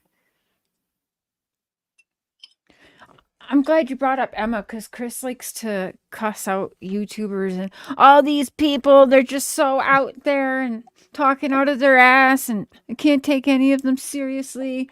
And I'm like, that dude sure did call Emma so fast. Like, Emma was literally in shock. I was on the phone with her. Yeah, Justin, I know you talked to her then too, but she was like, it was absolutely so fast. She had posted a picture that looked like it could have been remains, is all I'll say, on her community post. But she had said something to Chris Proudfoot, or Chris Proudfoot saw it and like so fucking quickly reached out to her and said, who all have you shown this to? Who all has seen this? And don't make sure Seth doesn't get a hold of this and blah, blah, blah. But he was like seriously worried about that picture. So it's like, well, that's interesting. You say that everyone's so full of shit on YouTube, but here you are very quickly calling. Emma shared that. High Reality Ones. Emma shared that about Chris saying that, and she got attacked. She got attacked because she shared the picture. And people weren't focused on what Chris had said. They were focused on her sharing the picture, and it was super focus bad. on such the most bullshit things. Worry about the behavior that's coming from the picture more than the picture, people. What is wrong with you? That behavior and how quick he was and worried about it should be a huge red flag. She already sent it to law enforcement. They'll defend Yes, him. it did go to law enforcement. It sure did. Yep. Union. The word is union. Union. We can't talk about the union. That's a And you know how violation. the unions are strict. Oh yeah. Well, what about how quickly he called in to Emma's that day? Yes. Remember? Like, dude watches insane. everything. He watches it all. He's even said, I've got terabytes on terabytes. And I'm like, hold on a minute. Right. Why is that his focus? Why is YouTube conversation drama his focus? Like, I say don't what? get it. Why is YouTube drama Chris Proudfoot's focus? Why does he have all their terabytes? focus, to be fair? Seth Rogers and Tony is way too focused on social media about what, like, kind of exactly like the Walls, only worried about they're saying this, and this, and it, like they're only worried about the haters and the trolls for whatever reason. And for me, it's like weird because they're way older than me. But for me, if what people are saying is bullshit, if people are talking about me and I fucking know it's bullshit, okay, I don't give a shit. like I tell some people, shit hurts me much more if it's actually true what's being said about me. Well, if your So kid why was worry missing, about that? But they're all worried about that. If we're being, well, for me, in my opinion, I have noticed that it, like, I have notes written down on different shows and interviews, and I'm like, why? And I'll say it's more so Tony, yeah, which is weird, is focused on more so the shit that makes him look bad. Don't focus on any of that. If I can ignore these streets and that bullshit about myself, surely these people should be able to. I don't know. And it has to come from somebody you respect too. You know, I mean, like when Chris was on Smiley's, when Smiley asked him a question, he was like, "Is that coming from somebody in the chat?" You know, like it was a question. Why does it matter who it came from? Yeah. First of all, but that was his focus. Like that showed where his mind was. And she said she would close the chat, and he's like, "Oh no, don't do that. You know, leave your chat open." Why is that the focus? we want the hard questions. Just break it to me. Break it down to me now. We want the hard questions. No, he doesn't, because he hasn't answered any of the hard questions. He says that his go-to answer is, "Oh, law enforcement tell me not to say." Right. We can't answer that.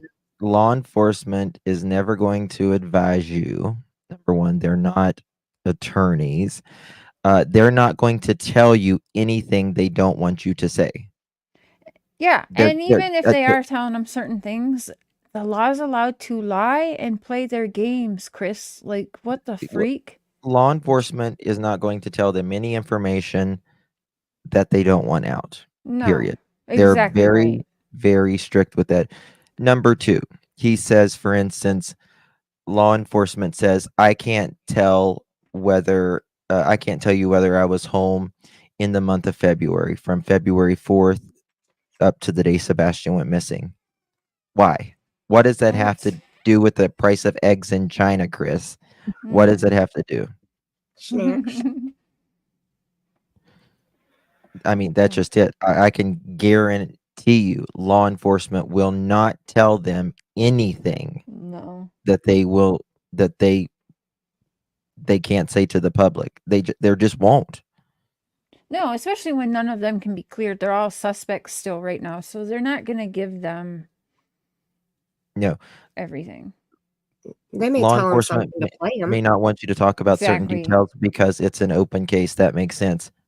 Not for days and weeks. And okay, you make a payment on your own home, right? This is his own home. We know nothing. Sebastian went missing February 26th. Why does it matter if you was at your home on Valentine's Day? Right. It has nothing to do with Sebastian, but it may have something to do with CPS. We're not supposed to be there. Right. At your home. Right. That's what it might be about. And a lot of people thought that Chris and Katie were kind of going through some kind of separation for some reason or some sort. So if she was told, Sebastian can be here, but Chris has to be out of the house. Otherwise, he's going with Seth. Maybe that's why Chris then told Seth, hey, you need to take Sebastian because our marriage is on the rocks. Ooh. Chris said Sebastian went to the school and told the teachers this and this and this, and he knew that they was going to call CPS, and Sebastian thought he was going to get me kicked out of my home. So that's okay. So that's okay. The wheels are turning right now. So in that case, he had to leave for a while. So Sebastian allegedly lies, which I believe Sebastian, but you got CPS was there January 28th, 4 business later, less than 1 days, month. 4 business days later, he is out of that house. Yep. So then Chris goes to Seth, you need to take Sebastian because, mine and Katie's marriage is on the rocks because he doesn't want to say CPS involved. Don't want to tell Seth that. And apparently Seth, or allegedly Seth, is just finding out about some of these cases. And so he's told he can't be in his house that he pays for. That's why he freaked out when Nancy Grace was asking, so you didn't go and visit whatever? Because, yeah, again, like you guys are saying, Dustin said he can't be at that house. And if he makes any public statement on anyone's platform, that will and can be used against him. But then I always are they really going to do Seth any favors by just, here's your son? I don't know about that, because Katie apparently is super manipulating, if you believe Seth's mom. I don't know. And Chris, I don't get Chris doesn't he likes to take kids to hurt people, not do anybody favors. That's just the narcissist in him. We all know what he did to Nina and all the kids in that situation. So you guys could be onto something, because that makes sense. That makes sense terrible. if he was told to leave, and then all of a sudden Seth is being asked to take Sebastian because their marriage is on the rocks because Chris and Katie can't be in the same house together. That makes sense, you guys. All right, wait a minute, because I snuck away to the bathroom. Are y'all talking about the CPS thing? Yeah. Okay, because oh my God, that was what I was Chris thinking being about away. Today. Yes, because I think it was you, Justin. Mhm. You got my gears a turning today when I was listening to you, and you were talking about Valentine's Day. Yep. Dude didn't come home to spend Valentine's Day with his wife. Right. And listen, we know that Seth hadn't had Sebastian in how many days? It'd been a minute. Was it 4 or 5 or something he had said? I think it was 3 weeks. Oh, 3 weeks. Yeah. Okay. Yeah, because he talked to him that Thursday, but it'd been like 3 weeks, right? So that would have been before Valentine's Day. Yeah, there was a change in his work schedule or something, so he didn't get him on his weekend when he was supposed to. Yeah. So you didn't see Katie for Valentine's Day? You work 3.5 hours away. You don't work on the other side of the country. Right. Yep. My husband goes to work 5 hours away and still comes home on Saturday night and goes back to work on Sunday night. So, So you know, get that. 5-hour drive one way. I know for sure Mark would be making that trip. Yeah. Yeah, I mean, well, a couple things, I mean, I know the neighbors says that Chris comes home on the weekend and takes care of whatever needs fixed or whatever, and sees his family and all that. And then also Chris also stated that we work just like any other ordinary family, Monday through Friday, and on the weekends we try to get stuff done around the house and spend time with family. He said that. Right. I remember that. Got it. Mm-hmm.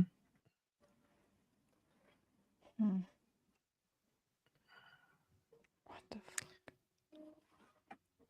fuck? Said him and Chris were working on Katie to get. Yep.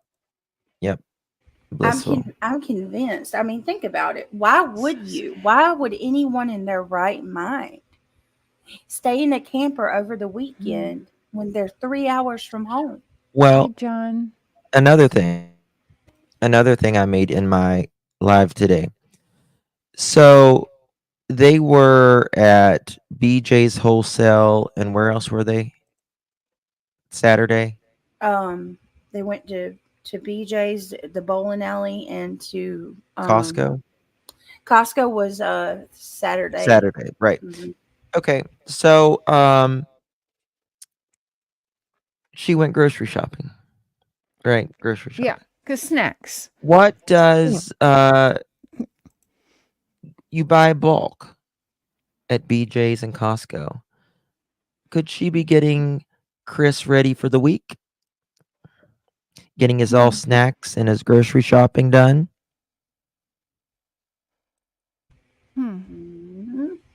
Does he like snacks too? Yeah, because he acts 15. Thanks. Because the That's right. X-15. 15. I Snap. caught something last night too. I was God, whose was it? I think it was Dutch's. We were going through the first interview, and I caught something. They were talking about. Well, Chris was telling Katie was at Costco the day before or whatever, and then he brings up BJ's on Sunday, and Katie all of a sudden kind of interjects as to give an excuse for why she was at BJ's the following day because she had went to Costco's the day before. And do you know she said it was because of Sebastian? She said BJ's Yeah. was new. Yeah, BJ's was new, and Sebastian liked to go try all of the samples, so she took him. So I it was remember that now. I'm like, Yeah. hold on a minute. I don't know about you, but I got kids, and that's not a place they've ever asked me to go to. Is a wholesale place. Like, well, Yeah. that's Do you weird. see? I don't see Chris going out and grocery shopping. I think Chris goes home on the weekend. She goes out, gets his food ready for the week. He takes his snacks and everything that he likes, his drink, and he takes them back with him. And that's that. It's just like her way of packing his lunch and grocery shopping for him. That's what that's what a lot of Southern women do anyways with their man, or they pack their lunch and Hey, pat him on I'm the in ass out the Indiana. door And I and get him pack out. lunch. Yeah. I've cooked my husband's dinner at midnight so he can, or his lunch at midnight so he has it fresh and ready to go early in the mornings when he's at home. Look at you, Mandy. I don't do that. I just get I the don't- coffee ready for Mark. I'm bad. I guess I don't either. I'm bad. My mom bought these Philly roast beef sandwiches and they were so good. Oh my gosh, they were so good. There were 16 of them in a pack. And I made one for myself and I sent my husband a picture of it and he was like, "Why are you eating my sandwich?" So that night that's why I made one. So he could take it the next, or I made him two, so he could take it the next day. I want to ask all you guys while you're up here. We'll start with Mandy, then Brittany, then Justin. How do you think Sebastian was taken out of the house, and how do you think Summer was taken from the house? Okay, I think Sebastian was taken out of the house in the vehicle in the garage because he didn't leave through any of the exits because Chris and Katie ruled every exit out. Front door was accidentally, but he ruled it out. That's the only way that I think that he could have left the house without being seen on camera. Summer, I don't think she made it home. I think that Candace met up with Dawn on her way home, or she went home and dropped Grandma Candy off and then met Dawn. But I believe that Candace met with Dawn between the 3 and 4 o'clock hour, and Dawn took Summer from her there. What about you, Brittany? Okay, so I'm in agreement with Mandy. If Sebastian was taken out of the home in the middle of the night, it had to have been through the garage. But I also, this is where I'm conflicted, because then there's a part of me that's like, maybe he didn't come home that day. They went to the bowling alley allegedly, and they went to eat dinner. Law enforcement. I think they absolutely made it home. You think so? Absolutely, yeah. Okay, so either that, he didn't make it home, or either it's like Mandy said, it was through the garage. Well, I have another theory to that too. Her work truck, I've noticed this.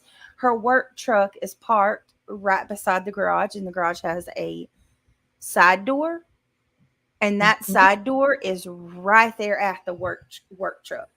So I could see somebody coming out that side door, and it immediately, like if she pulled her work truck up a little, she pulled her work truck up a little, I could see somebody coming out of that side door and hopping in that work truck and not being seen that way too. That's I a don't good know. point. I didn't think about that. Yeah, if you look at it, and if you remember the Nancy Grace interview, when Nancy asked for the make and model of the work truck, Chris is like, well, we don't got permission. I'm like, yeah, we can't share that. That might risk the integrity of the investigation. Law enforcement told us not to talk about that. Next question. Nancy's like, the van in the driveway where everybody can see it. Where everyone can see. Exactly. So for Summer, I've always had the same theory. I think Candace might have had some kind of weird, sick jealousy of her. And with the dogs following her scent to the end of the driveway and it stops, I think she walked that baby down that driveway and put her in a car. That's always been my theory. For me, I think Sebastian was taken out of the garage. Mm-hmm. And I'm very conflicted with Summer. Very conflicted, but I almost think now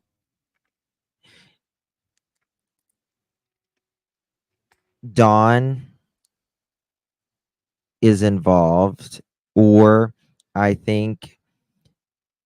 believe a lot of times people give half truths when they are talking. Grandma got her prescription filled that day. She went into grandma's camper or whatever. I think she, rather than getting a piece of candy, I think she might have got a piece of pill. And she OD'd, and they panicked, and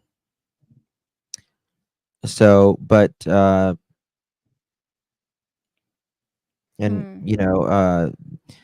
allegedly, you guys remember they were carrying out Summer limp.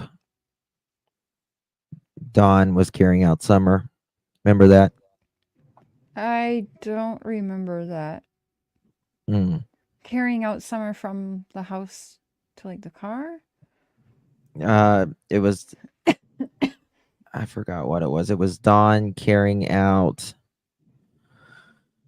my mind's fried right now. Summer, I don't know. He was carrying out Summer like limp or something, and he put her in a car. But what was that thing with True? She said Summer had overdosed before. Yeah. They brought her. They brought her and they put water on her and stuff like that. Yes. I think they didn't feed the poor girl all day, and I think she thought it was candy. And when kids are hungry, it's natural to, once you become so hungry, you'll eat almost anything. You put anything toward your mouth, right? So yeah, and that it's a reflex. That piece of candy always drove me nuts because it was such a simplistic thing to throw in there that was just never made. It didn't make any sense why they kept saying it. She came over and got a piece of candy. Why the fuck are you talking about candy? Yeah, why do we care about she get the piece of candy from grandma? Grandma gave the same story too. She came and got a piece of candy. Like, huh? Yeah. You're right, Justin. So there are some, I want to show you guys. Let me share my screen. There are some knee, like she had a hurt knee, grandma, for Summer's case. So my son's grandmother had knee replacement before she died of Alzheimer's. So she had to go in every few months and get like injections of cortisone in her knee. And they gave her a medication that was this here. And when you look at it, when grandma says peppermint, I always wondered about this because this is basically a Vicodin. You see this here? This Mhm. is a type of Yeah. Vicodin. It's called Norco, but it is Vicodin.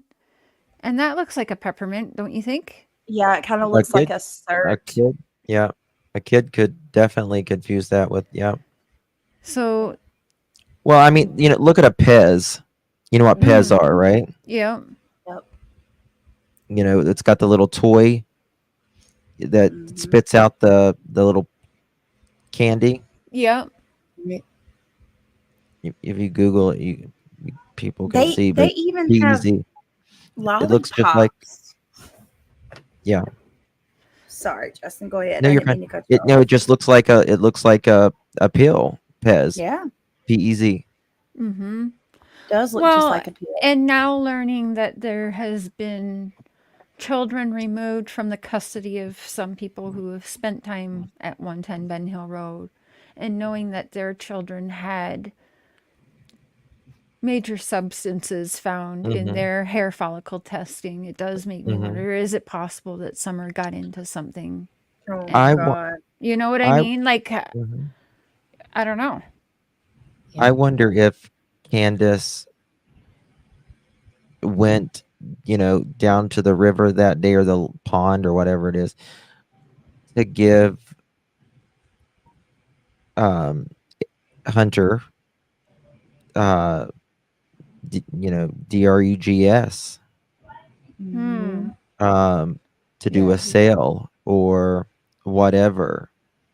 Summer, being Summer, she gets something there. I mean, who knows? I mean, she was so tiny for her age to begin with.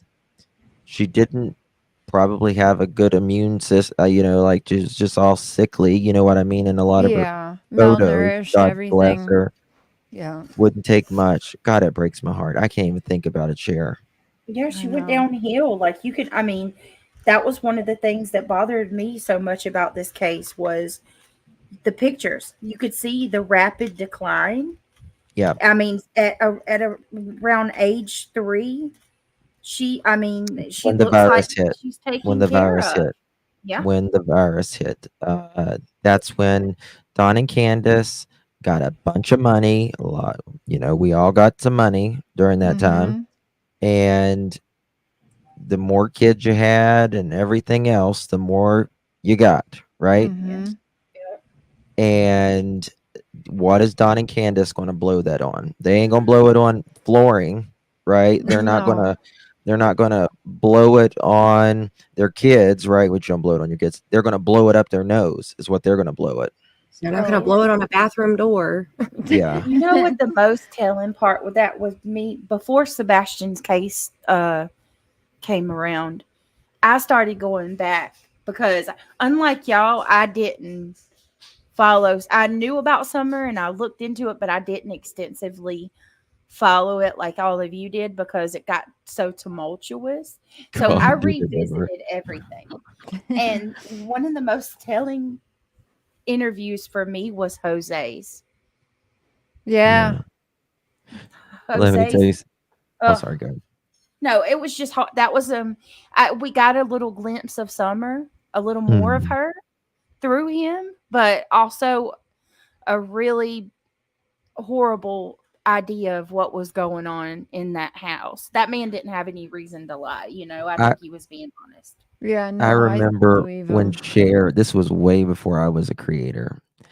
And when this was the early days of Summer Wells, and Cher was talking to Don and Candace, and there would be like a buku of people in this, like, it was crazy, wasn't it, Cher? It was, And yeah. Cher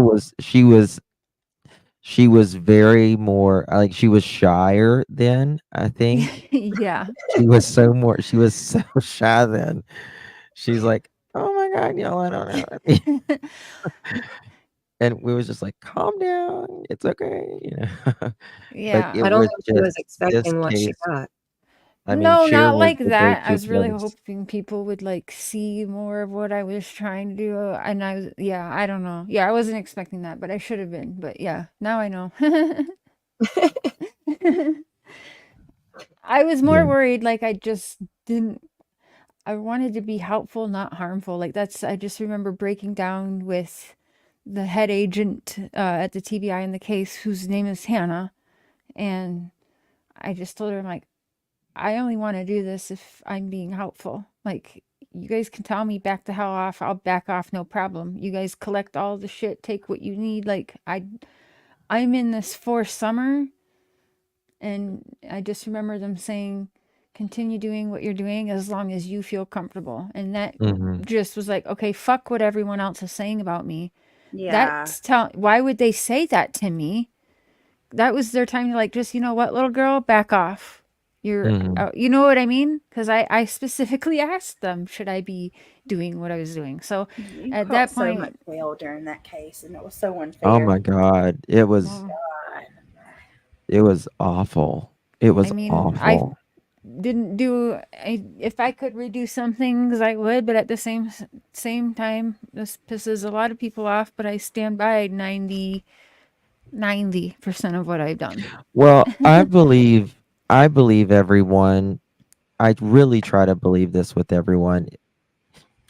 They're doing the best. We're all doing the best with the knowledge and wisdom that we are in right now. Absolutely. I've looked back. I've looked back and I've thought, what the fuck were you thinking, Justin? Right. Why did you say that? Like, I could strangle myself, I you know, have those just thinking about that. So I'm not God, alone. you Okay, wore good. So we've all that, been you there. said that.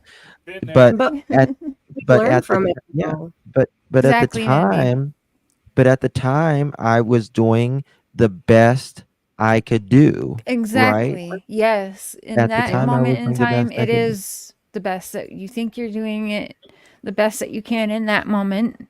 And Yeah. And And like Mandy sometimes said, we've some got a things is a veil lesson. over us. Sometimes Yep. we got a veil over us at the time. Sometimes other people got it, but you can't see your way out of it until you grow to that next level or Right. see it from another side, right? Mm-hmm. So. And let me tell you, oh, sorry. Go ahead. Go ahead, Mandy. I'll say it real fast. I No, tell Cher all the time, don't have any regrets. Like, don't look back on life, anything that you've done in life, period. But, you know, don't look back and regret anything that you did or how you did it, as long as you learned something from it. You know, if you can better yourself or better the next situation that comes up that's similar to, and look at how, I mean, I think we've all grown. If we go back and look at the coverage that we did in Summer's case compared to the coverage that we're doing now, I know that I've bettered myself. You know, like, I have tried to be careful about the way I word things. I'm open to more perspectives. I'm not so honed in on my own perspective. Yeah. You know, just the little things like that. You know, I think that really matters a lot too. So as long as you learn from it. Mm-hmm. Sorry, Brittany. No, girl, no, you're good. You're good. I was just gonna say that, too, like, you really don't get it, and like, as a creator now, when I was a subscriber, I looked at things so much differently than now I'm a creator myself. Being on this side is it's hard to understand why people do the things they do or why they may say the things they say. And we are, all of us, like, I mess up every day. Lord knows I got a hate base, let me tell you. But with that being said, like, it's not, I think everybody that's in true crime, even the people that I may not care about, we're all here for a reason. You must care about cases to a degree to be here, no matter what your motive is. But for me, like, you know, if I don't feel it, I don't touch it. Like, if John Q, you've done a lot too, my friend. Yeah. Absolutely. And so is Miss Q. Yeah. And to add to that, Brittany, to everybody, that is what is supposed to be fun. That's a part of what I like about true crime, is having conversations with people and learning from people. Like, okay, I don't agree with 100% that even the people on panel with me say, and they sure shit don't agree with 100% what comes out of my mouth. I'll tell you that right now. Just because they're on panel Damn and we're right. all cool doesn't mean that they agree with everything I'm saying. And that should be Absolutely. okay on these streets. But the people bashing because Justin believes what Justin believes, Brittany believes her, and me and Mandy believe whatever we believe, and we say it and we're vocal about it. When people bash us, they aren't doing anything different, by the way, but that's just their way. And a lot of them admit to being a drama community. That is not helpful in these cases. They aren't helping solve these cases by bashing everybody else for pinpointing one way or another. But I like these conversations, especially with my friends that have different opinions, because it's like, oh, you know what? I didn't think that before. That's super interesting. And it could or might not change what I'm thinking, you know? Right. Or Mhm. one of us might say Might give something. me I mean, something just else to look into. Yeah. And then I might change my mind because I dove into some rabbit hole because Justin or Mandy or Brittany said something different than what I was thinking. For I sure. mean, Sure. Justin talking about the crane, with Chris being in the crane. Yeah. I just remembered him saying that, he was in the crane when he was on Smiley. So now that's something that I want to look into. Mhm. He said that he runs a tower crane. I don't know what the heck a tower crane is, Here, Me I'll either. so send you a I picture. want to I want to dig deeper into that now. I wanted to go back, I recorded some clips to share that Steve Johnson had said. And one of the things that Justin brought up about like withholding information, and telling some of the truths, but not telling the whole story and all of that. I have two different clips actually that Steve said, but one of them, he talks about withholding information and your body tries to protect you from the stress. And when you lie, your That was body good. feels stress. Oh wow. And so I wanted to share it. It's only a minute and 17 Yeah. seconds. Can you pull that up or? Yep. Yeah, I Okay. have it recorded. So I'll pull it up here and share screen. Google it, the crane tower. We will. Window. Okay. Hey, Prayer Garden. It's back. I think it's back there. Hey, PG. Oh, yep. Let me pull this up. Okay, here we go. Steve. Oh, I like And it. let's hope that there's sound because I'm not a live streamer. I make videos. Okay. It takes 2 weeks to make one video. But if there's not sound, let me know. I may have to do it again. She's really now in this category of Oh, there's sound. There's sound. not telling everything, withholding PG. information.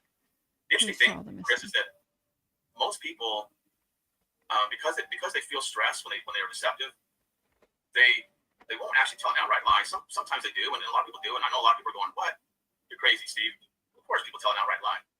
What I'm saying is that they may tell an outright lie, but there's stress involved with it, and they will back it up with other information to make sure that we believe it. And that's the giveaway. It's just they can't live with they can't just let the lie itself lay there by itself. They have to back it up. That's kind of what this is doing here. Hey, ATS News. One little bit more. Most deception is in the form of withholding information. That's the highest. That's what we see most is people withholding information. That's how they're deceptive. But we as human beings, we miss that because the person that's speaking, Candace in this case, will give us all kinds of information that is true, little things that are true. And so because she's speaking what's true, and that may be what they normally do or usually do, and which is not speaking about that particular day, but still it's truthful information. And so the deception gets hidden or disguised within all the truthful information. So when I hear this type of language, I'm on high alert.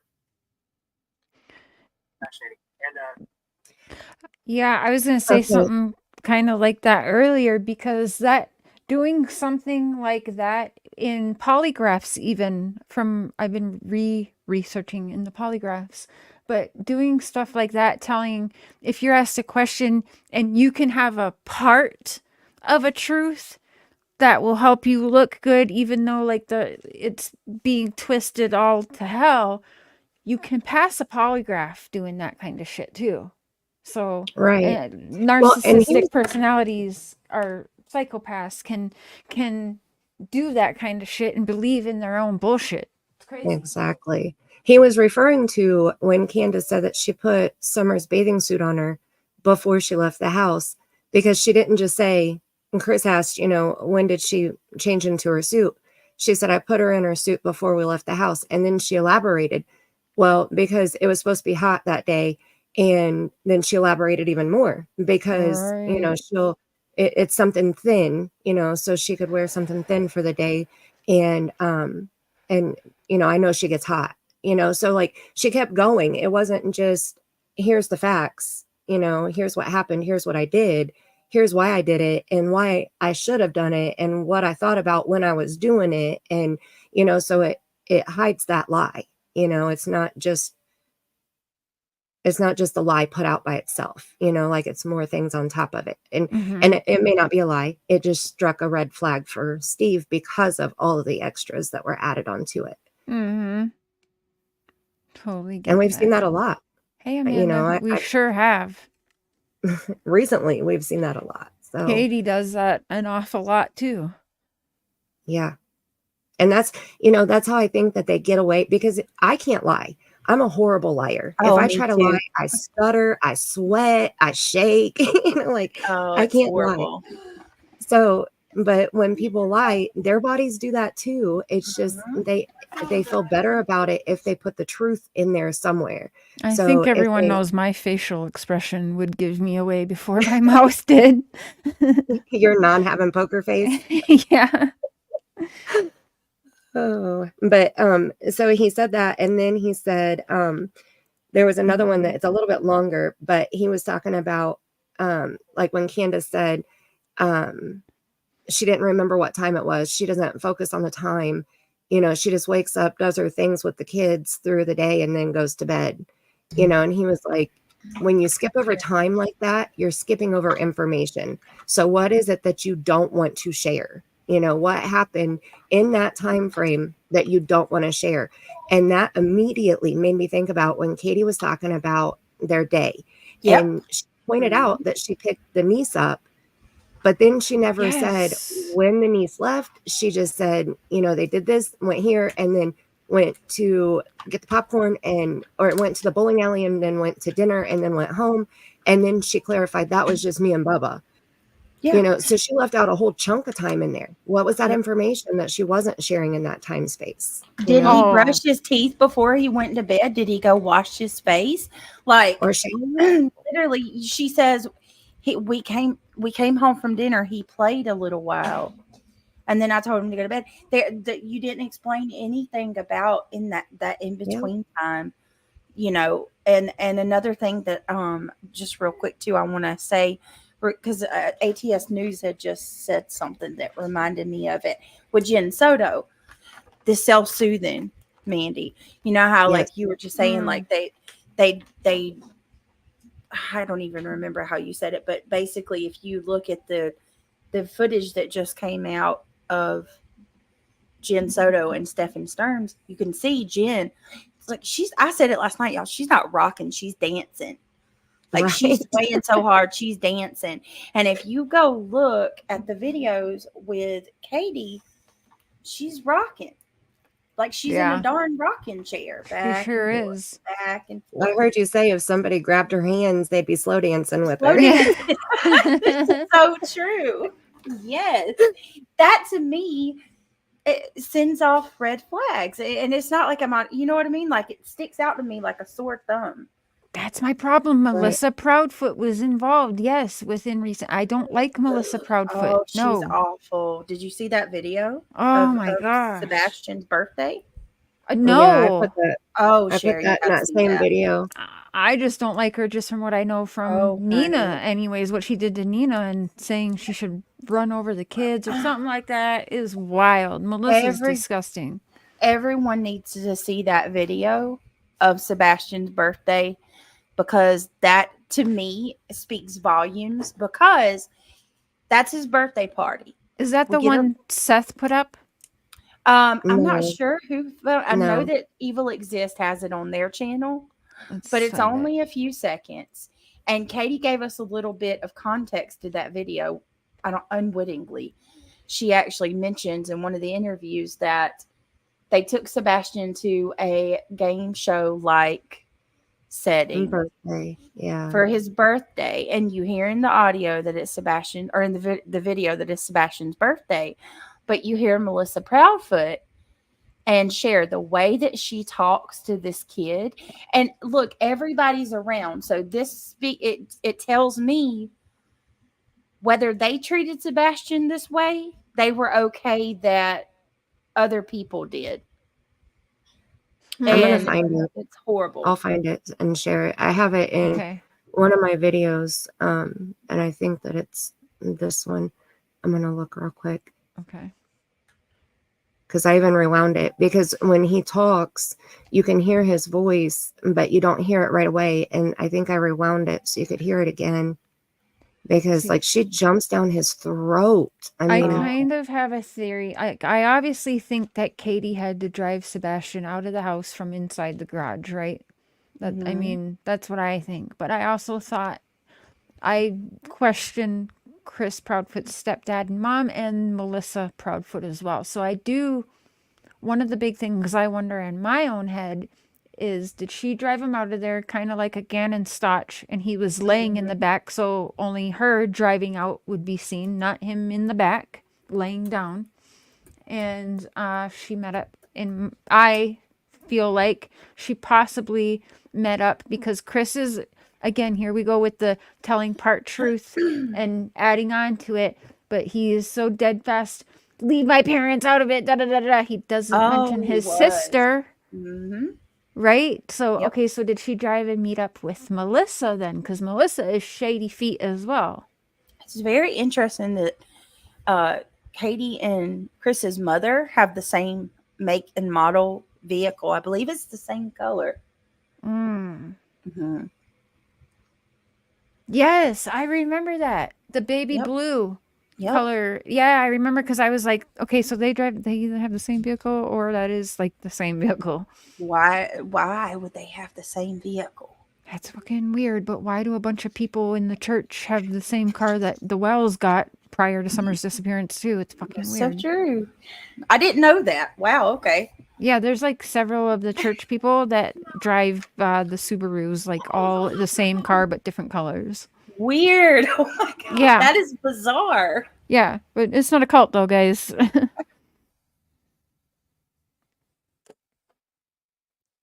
When they dropped off the nieces. Yeah, so Let me see it.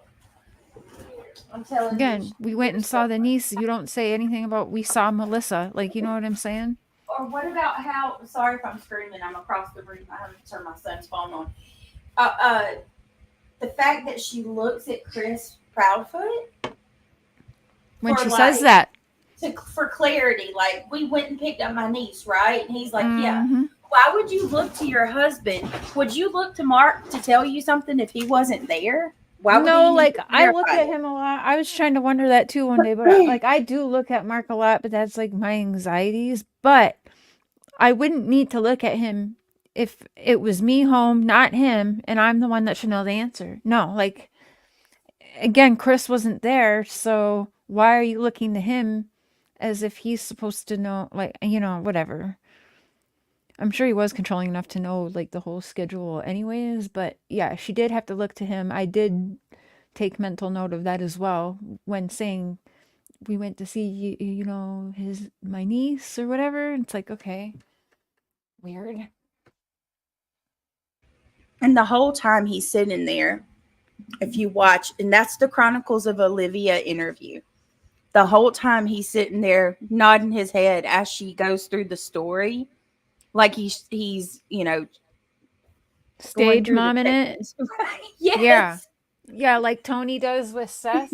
It's crazy. Tony's all but mouthing the words that are about to come out of Seth's mouth. It's fucking creepy. Thing. Yeah.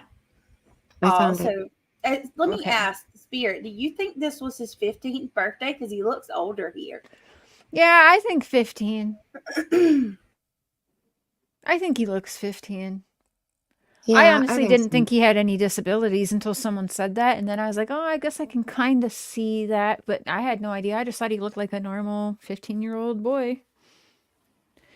To be honest, I never believed the sighting was Sebastian either, because I've seen, even just in this town since like watching this case. There's a few people in this town alone, kids that look like Sebastian. He has a very, I don't want to say like average face, but like he has a familiar face, you know.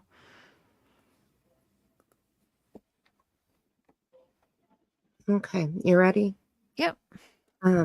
Let me know again if there's sound. If there's not, stop me. Birthday, boys! Thank you for coming out to celebrate with us today. Drop those chips. Thank you very much. Oh. All right, it looks like red team, unfortunately, that one was a miss. But blue team, that one was a hit. I know, it's okay. This is our double chip. Wherever the double chip lands, it'll give you twice as many points. Okay, that's you. One spot that has 2 chips stacked on top of each other. If you want to take that top one, you can tuck it in front of the bottom one to level the playing field there. No. Never. Oh.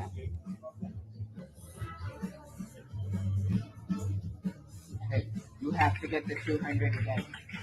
No, she doesn't. She can get whatever.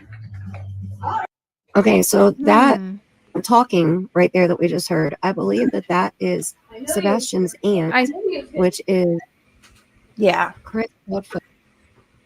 Did you hear him say you have to get to 200? And she says, no, she doesn't. Yeah, so you hear Sebastian the first time you hear him, he says never. And like he's, you know, talking trash over a game, normal kids. And then he says, hey, and it's my theory. I'm not sure about this, but I'm guessing that he may be talking to Faith, Chris's daughter. We don't know, but that's what I think. And then he's like, you have to get to 200. She's like, no, she doesn't. And then at the end, she pops off on him again. It's awful. I'll play that last part just one more time. Because that is Katie I'm hearing, right? No, that's Melissa talking. No, that is Melissa? Okay. Melissa. Allegedly. Okay. No. Never. So right there, he said never.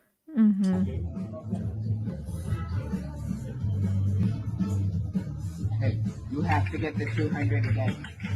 No, she doesn't. She can get whatever. Okay. Oh. No, she doesn't. She doesn't. She can get whatever. Yeah. Okay, Regina George. Hey, can you play the end of that, Mandy? Because at the end, he's going to say, hey, Melissa. And then she's going to go, oh, what? Yes, I'm sorry. I forgot that was on there. Why are we talking to him like that?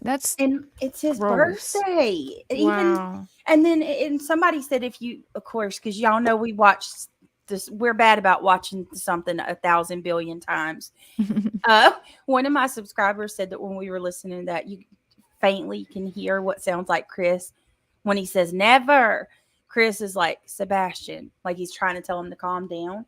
But you can clearly hear that there's a group of people around, and I imagine Katie's there. So how would you react if someone talked to your child that way? Oh, I'd be pissed. Catching a charge. Yeah. Unless it's common, you know, if it's common, if they always talk to him that way, then, you know, and you got to think too, this is in a public setting. Yep. You know, this isn't just, what is this? This is what Melissa put the day after Sebastian went missing. Hey everyone, this is my nephew. He is high functioning verbal autistic. He walked out of the house in the middle of the night with his glasses, a small flashlight, and no shoes. We have been searching since 6:30 a.m. yesterday. They are searching for 10 miles around his house. Here's the kicker. But I'm worried that he may have gotten in a back seat of a car and fell asleep and woke up after someone got to their job and got out of the car. It's possible. Weird. I'm trying to think outside of the box to help find him. It's just so hard. You never know how kids think. Please keep an outlook. I think that he got in a car in a garage. Yeah. What's the hell? I've never seen this. I haven't either. That's okay. Weird. Let me just point this out, and I'm sorry. I'm sorry, like to be so out there, but No, you're fine. who puts okay, everybody has a theory, but who would ever introduce their theory and in great detail at that? Yeah, during, this is like weird. That's not normal. Like you're pretty much this is painting a narrative. Yeah. You know, it reminds me of Barry Morphew. Remember when Barry Morphew would do that? Yeah, the lion took her. The lion got her. Oh yeah. we think the cat drug her up a hill. So like it's like you want to go ahead and put that thought into a person's mind so they don't think of other things. Yep. Exactly. That's I know if exactly why someone's in the- Don Wells runs everyone down the damn dog trails out there. Yeah. I would know if there's someone in the back of my car. I'm just going to tell you that right now. Yeah. I'm worried that he fell asleep in someone's car and woke up after someone got to their job. Like, has this happened before? Is that why she so got No. like the details down? Like, did this happen before? No. But was No, he it in would- the back seat and Chris got to his job? I don't know. Right? That's what I was thinking. That would fit. Allegedly. Yeah, if we're tying it to this here, yeah. I mean, how could you not put those two together? If you That's crazy. If you needed people to like an excuse of how a child could get so far away, what would you do? You would go post online. Well, what if he hopped into a back of a car and the person took him and he'd be out of the neighborhood because the person drove to work? Like, why would you even think that a person would drive to work with him? If you I think he would wake up. And this is a kid that doesn't sleep good. Right. Right. So what if they weren't going to work? Why would he Or go? they were going to McDonald's? Why wouldn't I he mean, just walk back home? Going to pop up in the Right. drive-through? I mean, So it doesn't make sense. So, like, are you That's saying weird. very that odd thing to say. So it's a car odd. in the neighborhood? Like, because he would just go back home? I don't know. That's confusing. And Cher, I got the video pulled back up backstage to watch the rest of that. I forgot. It gets shitty again at the end. But shit. This makes it even more suspicious that she said that. Like Okay. I've never Oh, seen shit. just her attitude towards him. It's just What? Me too, sassy. I'm taking a video of. that was too far. What? What? I'm taking a video of. What? So he says Melissa, and she says, "What?" He said, "The game's about to start. I'm taking a video." Treat him like crap on his birthday. Yeah. Like so rude. I don't want to go back too far. To get the 200 again. No, she doesn't. She can get whatever. All right, red team. That double Yes, kill. that gets some more.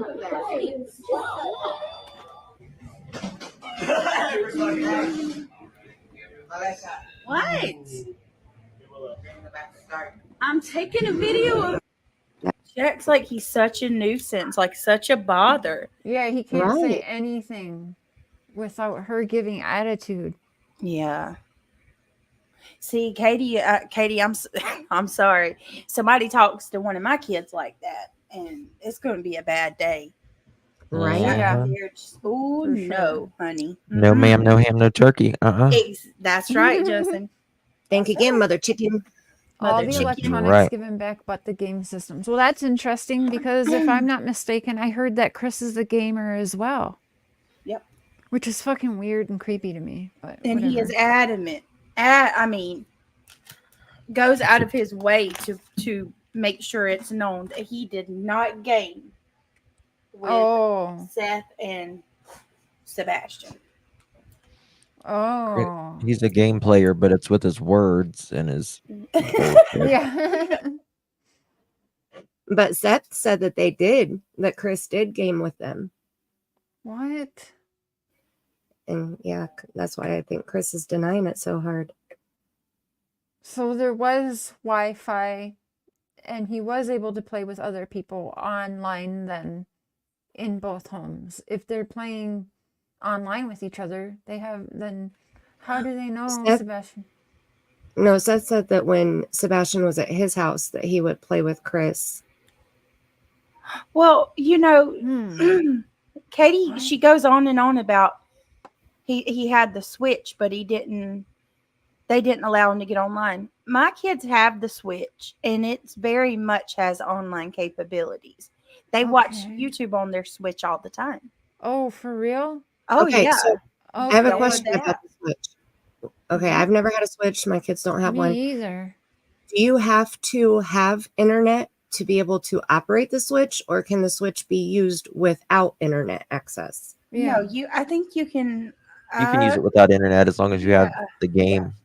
Okay. Yeah, but if you want YouTube or Netflix or it's just like It's just like a small tablet with joysticks is all it is. There you go. Yeah. Okay. You download the app. Yeah. Because Chris made the comment that they have the password on the Wi-Fi set to where he can't use it on the Switch. Something along those lines. Yeah, and his phone, he couldn't contact anybody except who was in his contacts. He couldn't use internet. Right. He had a calculator, though. He had a calculator, and he could only call people in his contacts.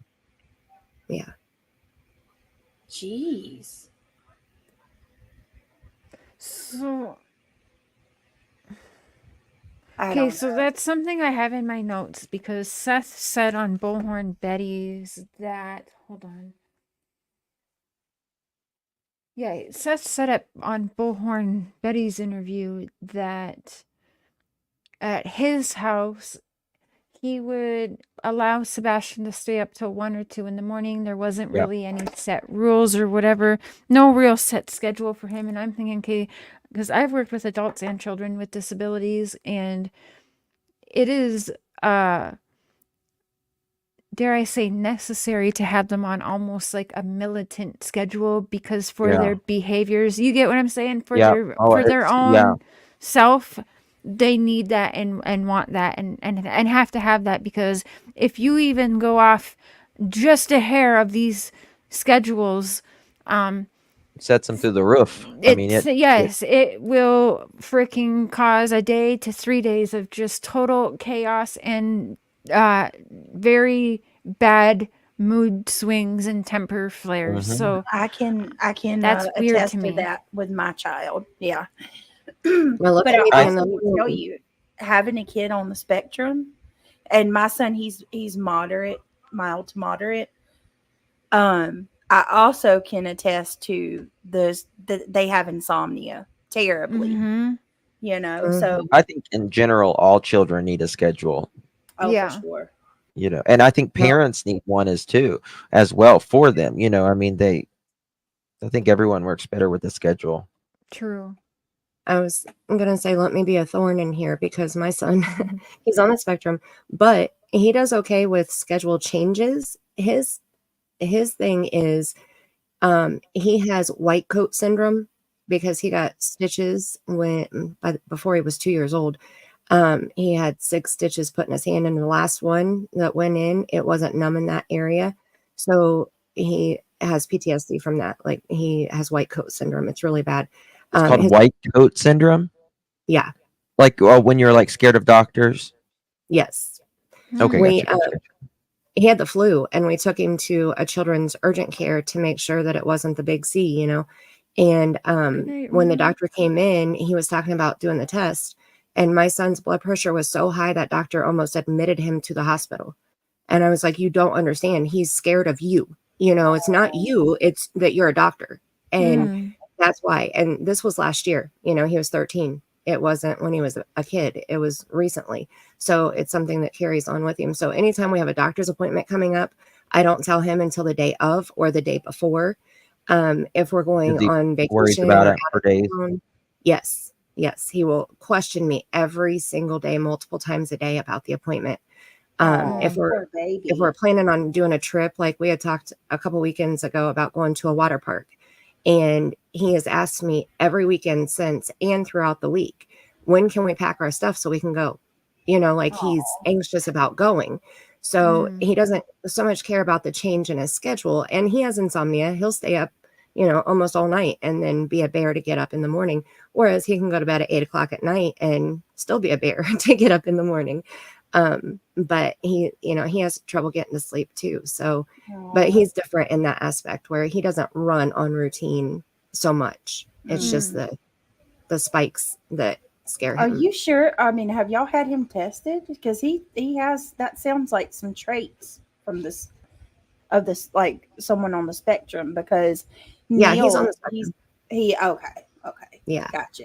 Because Neil's the same way. Like, if I tell him something that we have going on, let me tell you something. That's going to be like some of the most punctual people in society. They're going to be there 30 minutes early for everything and ready to go. Yes. It's the same way for me. They're like, all week long, hey, are we going to do this? Did you sign my report card? Did you sign my permission slip? My teacher needs that back. Yep. I got to have that returned first thing in the morning. That's right. Even though it's not due until 2 weeks from now, but we got to turn it in today, Mom. Yeah.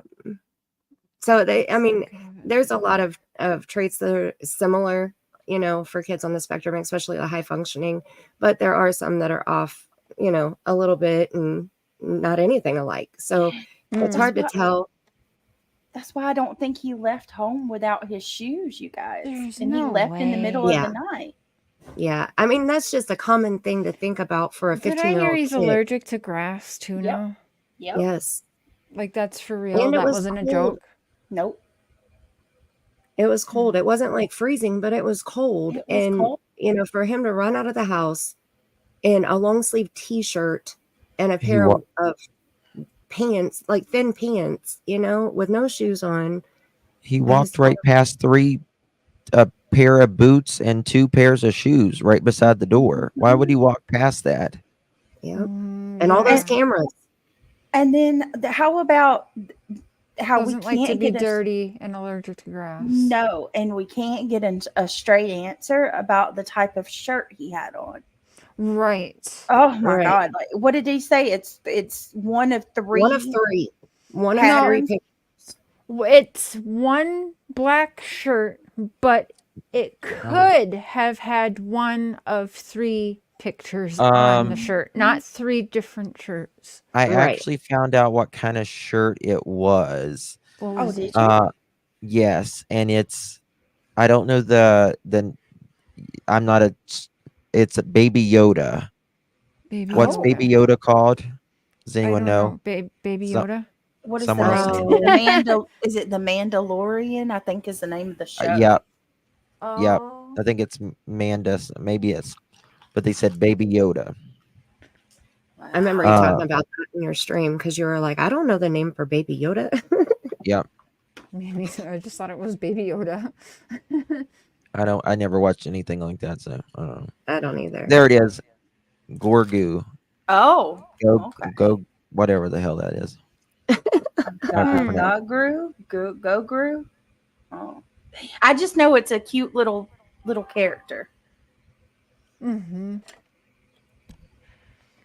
Mandy, as a spirit seeker, what do you think happened to Sebastian? Thank you, Megan. Ooh, good question. But you should peep her channel, by the way. Thank you for supporting Share, Megan. So I've done a few readings on Sebastian's case, and I'll just say the videos are on my channel. I'll share my link again. But I heard during my reading, Mom freaked out. Oh.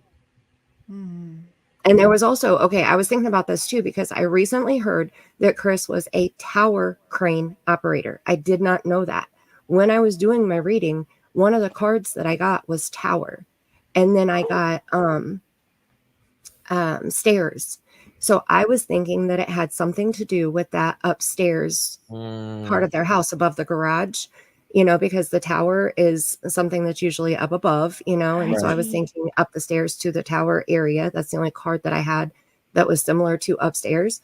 And so I thought it had something to do with that. But now I'm rethinking that, knowing that he runs a tower crane. So I need to reevaluate that reading. That's why that hit you. Does anybody else find it interesting? Or I'm pretty sure y'all have talked about it or looked into the.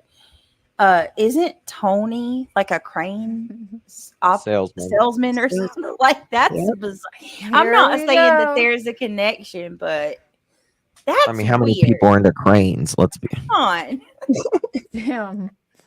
That's bizarre. I've known of 2 people that's been into cranes in my life. One is Chris and one is Tony. That's There it. you go. Same. And then as soon as Tony shows up, all hell starts going, everything starts going to hell in a handbasket for Seth. And it's like, I mean, you don't need a tinfoil hat. I mean, some of the stuff's just kind of questionable. So, okay, wait. So, Brittany, I've heard a lot of people question if Tony's been sent in by the Proudfoots. Is that kind of what you're getting at? Yeah, I mean, yeah. That's I have a lot of respect for crazy interesting. I like it. Jewels of Thought, aka allegedly innocent. Sarah, she loves these things. She's helping on that. Better conspiracy theory. Yeah, I don't hone in on it too much because I mean there's no proof. But when I heard Jewels of Thought, when she came on my live and she mentioned it and was like, she's really set on that. She's dead set that Chris and Tony know each other. And I mean, I wouldn't jump to it and say that, but it's weird. It is weird. It is, because Tony does not make Seth look good at all. No. And look, as soon as he comes along, that's when Chris and Katie start going on these channels. And they're like, they just swoop right in, gung-ho, ready to give interviews when they've kind of been quiet.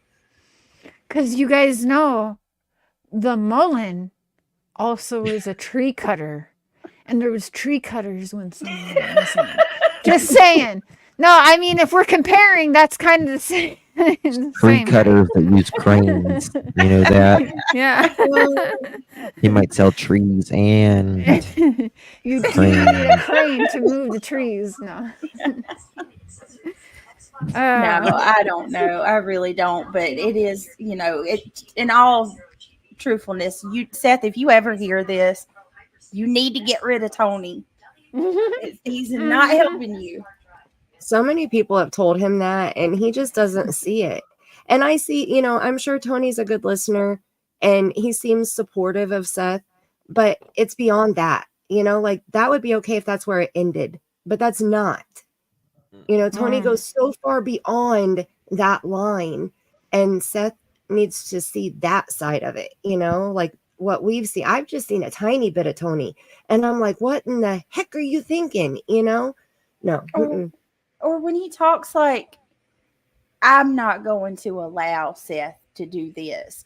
Or I had to sit beside Seth at the vigil because I couldn't allow a lot of people to come talk to him.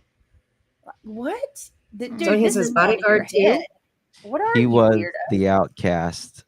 Tony was the outcast at that place. Like no one was like really talking to him. Everyone was like, ran away from this mother chicken. I didn't know that Tony was a bodyguard too. Yes. He's everything. He's actually taller than what I thought. He looks tall. See, I thought he would be short and dumpy. And he looks like I agree, Mel. I agree. He put out misinformation. He supported that Crabtree whatever liar and said that he fully believed him and had his support and blah, blah, blah, blah, blah. And then the next day it was like he was eating his words. Crabtree even dumped him. Crabtree said they used me, abused me. I'm done with them. How did they use and abuse him? Did they feed him the information or what? Well, he's just like I don't know. He said he got it from law enforcement. Yeah. And what was it that Tony said that same night that was a bold-faced lie? Do you remember, Mandy or Justin? He had said something the same time Crabtree came out and said that Probably said eat some frosted flakes because Oh, they're no. great. I know what it was. He had the gall and audacity, and did he ever even apologize for this? He told everybody that he had proof that Sebastian had a text conversation with his grandmother. maternal grandmother the night before I he heard disappeared. that. Yeah, I heard I thought that. that was that What the Crabtree hell? guys. Bold-faced lie. Well, it was just. Why would he say ridiculous. that? This man gets and openly admits he gets most of his stuff from TikTok. Jeez, If you don't we think know it? YouTube is bad, go to TikTok. You'll Oh my see what. goodness. Yeah, that mustache has been everywhere. TikTok is a dumpster fire, like in true crime. Like, I mean, there's some good creators on there, don't get me wrong, but there is a lot of misinformation. I have to remind my husband all the time. He'll come home and say, "Did you know da da da da da da?" I'm like, "Where'd you hear that? TikTok? Are you serious? Are you serious right now? Now let's evaluate the facts of what you just said." And he's like, "Don't even do it. I just wanted to tell you." I'm like, "Okay, honey." And he has to walk Well- away because I shut him down because the stuff that he hears, it sounds believable. The people that say it, they sound believable. And then when he tells me, I'm like, seriously, no, think about that. Like, really think about it. And he's like, well, it's possible. I feel like the TikTokers aren't doing the research like some of us YouTubers are. No, they so don't have they're to. probably They just just spit out something watching. for less than a minute, a video, and it just Yeah, spits it out they're all at just once.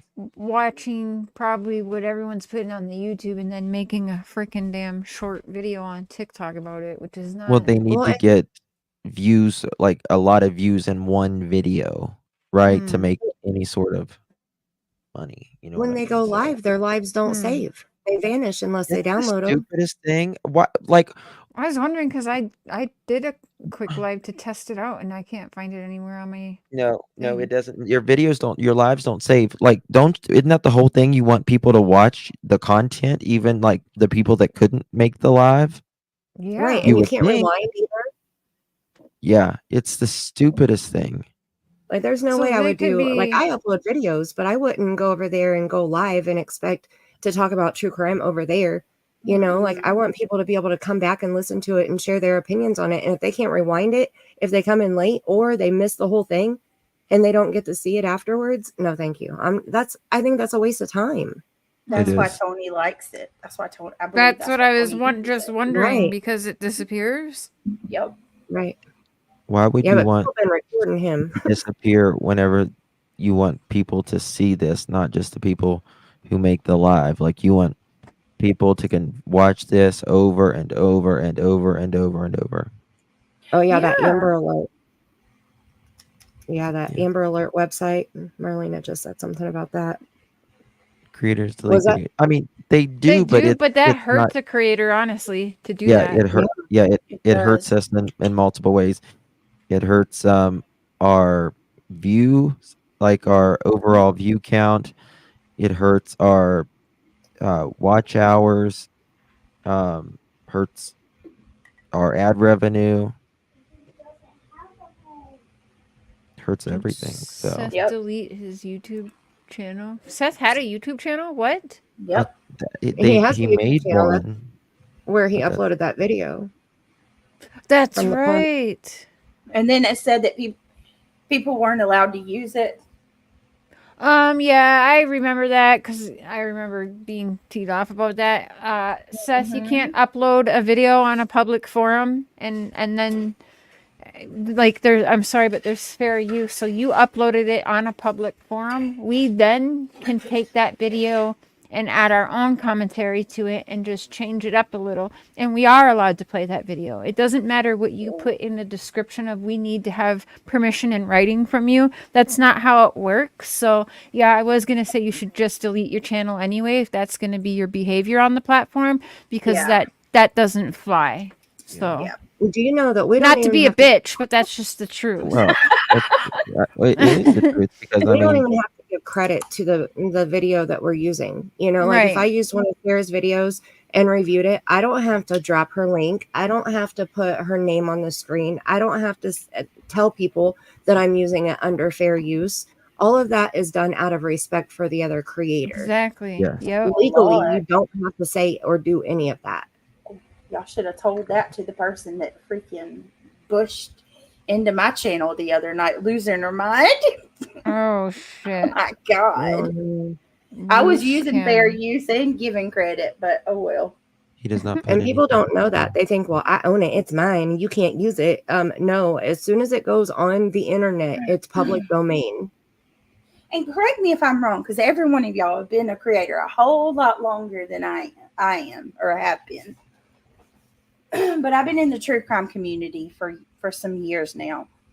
And isn't it like kind of common knowledge that when everybody's covering a case, especially of a missing child, that it's like a common courtesy that you let people, especially if you interview a parent of the missing child, isn't it like kind of common courtesy to let people share that out? Like, I don't know. I feel like it used to be. I like mean, a if it's all ground about the missing child, yeah, you Yeah. should want that to be shared to have it out there, right? But Yeah, Right. that's what I'm saying. I Yeah. couldn't put it in words, but yeah, that's what I'm trying to say. Thank you. I mhm. just wanted to know that. Maybe they did it all on purpose. And if they, and also, if you don't know, if you strike a channel for using your content and they're using it following the fair use guidelines, and It you goes back strike, on you. right, you strike and YouTube says, no, it was fair use, suck it up, buttercup. You do that too many times and you can lose your channel for false strike. Exactly. Yep. Yep. I was helping a creator out. Someone struck her and she said it was her content first, and it actually wasn't her content first. And we proved it, and she got a strike on her. The Wow. one that struck to begin with. Mm. And those are irreversible strikes, by the way. Oh wow. Those don't fall And off. if somebody strikes you, they could be striking you to get your private information, your personal name, address, that information, because when you counter strike or counter, the strike, you have to put your information in there, because the process is like, if I was using Cher's content, Cher struck me for using it, I had to respond and give Cher my name and address so that Cher's attorney can send me a subpoena to show up to court. Okay, so that's what the process is supposed to be for. But usually when you counter, the person just wants your information. There is an attorney online that you can use and pay $1.99 and use his name and his office address instead of your private information. So they can strike you. You use that information. They don't get your information, and then it goes back on them because they false struck you. So, they could get 2 whammies because of. Yeah, there's another thing that I can tell you privately. I would like you to tell me privately, please. I can tell you privately. Well, that's the end of the show. Thanks for stopping by. No, like seriously though, that I don't. That's why I don't even play the striking game. Right. I just don't. No, I don't strike. Like, I don't strike anybody. Once in a I've while, you never got to. I can tell you Justin doesn't strike, because even before I ever supported him, I would share things from his channel, and he's never ever. I've never sideways. struck anyone.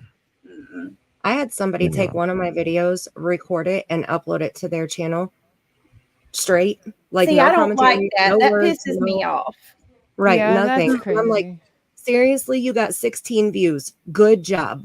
And I Well, left. that is actually against TOS. Yeah. Right. Right, That would 'cause be you're like, if supposed I to struck change it up. them, that would have stuck. But I didn't even want to waste my time. Yeah. They got 16 views. But Right. that's so ugly and gnarly. Like what I do if I use anybody's, it's like clips of it, and you always, say, hey, and my mods will drop the link consecutively over and over, and then I'll put your name and your I'm going to tell you where I learned this one from. Duty Ron. He scared me, okay? He let me use his stuff, but he emailed me like right after I ended the live, and he's like, "Excuse me, young lady, it's common courtesy to put my link in your description." And I was like, "Oh my god." Yeah, I Give put me the 5 link in my minutes. description. Forgive me. Yeah, It's I common always put courtesy, but full it's very credit in their link, their name, and their link. Yeah, that Yeah, was a I do lesson. too. I usually tag, if I'm like when I did Smiley's, was reviewing her 3-hour interview. I always tag her in the description so she sees that I used her video. Not only just gave her Right. credit, but she can see it too. I don't ever check my tags ever. Me Yeah. either, You are so Justin. bad.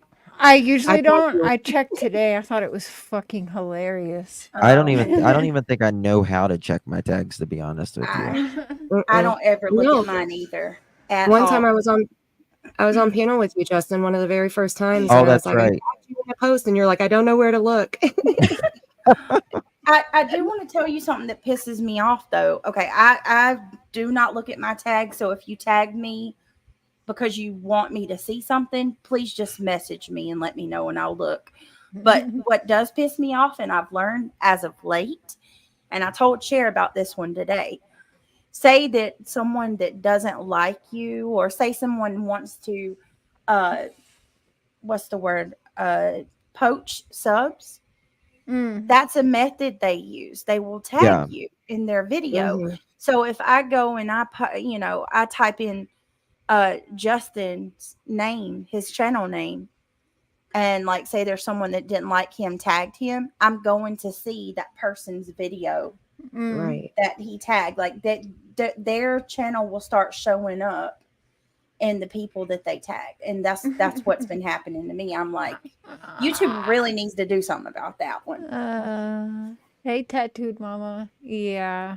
That's what's happening to you, Cher. Yeah, there's just some people that want attention from me so fucking badly that they've resorted to fucking tagging me now.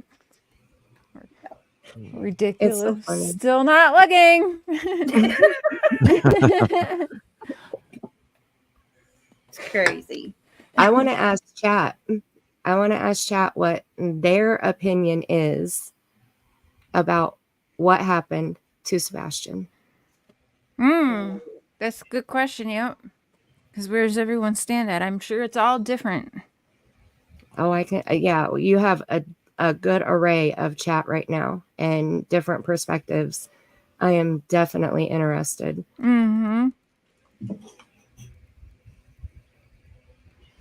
Let's see here. And Justin, are we going to do a live soon together that we had talked? Yeah, I would like to do that. Yes. Oh, yay. Because that's why, I made my post and shared it, and I'm very interested to find out the different theories. So I love when you collab, and I like Guidance too. She is so freaking sweet. I love her so much. Yeah, I love Guidance. She has a good memory too. Like she is on it with like. I've met her in person. I've met Guidance in person. She's a sweetheart. Let's see here. Yeah, we'll do Sebastian first, and then we'll do Summer, because I want to know what everybody thinks now, almost 3 years later, about Summer also. But yes. Stacy says sick feeling CP took you. him to job site. Hey y'all, I'm gonna jump down. I need to go wash off my face. Okay, Justin. All right. Good night. I'll be listening. Thank you. Love y'all. Love you. Love, good loves. night. Good dreams. Good night. I'll be in chat. Okay. Listening. Bye bye. And he says same thing that happened to Summer. I saw the carbon monoxide theory in the garage. No, okay. Chris said at one point, Chris had made a comment about, I cannot remember where I saw it, and I can't remember his exact wording. One last thing. Yeah.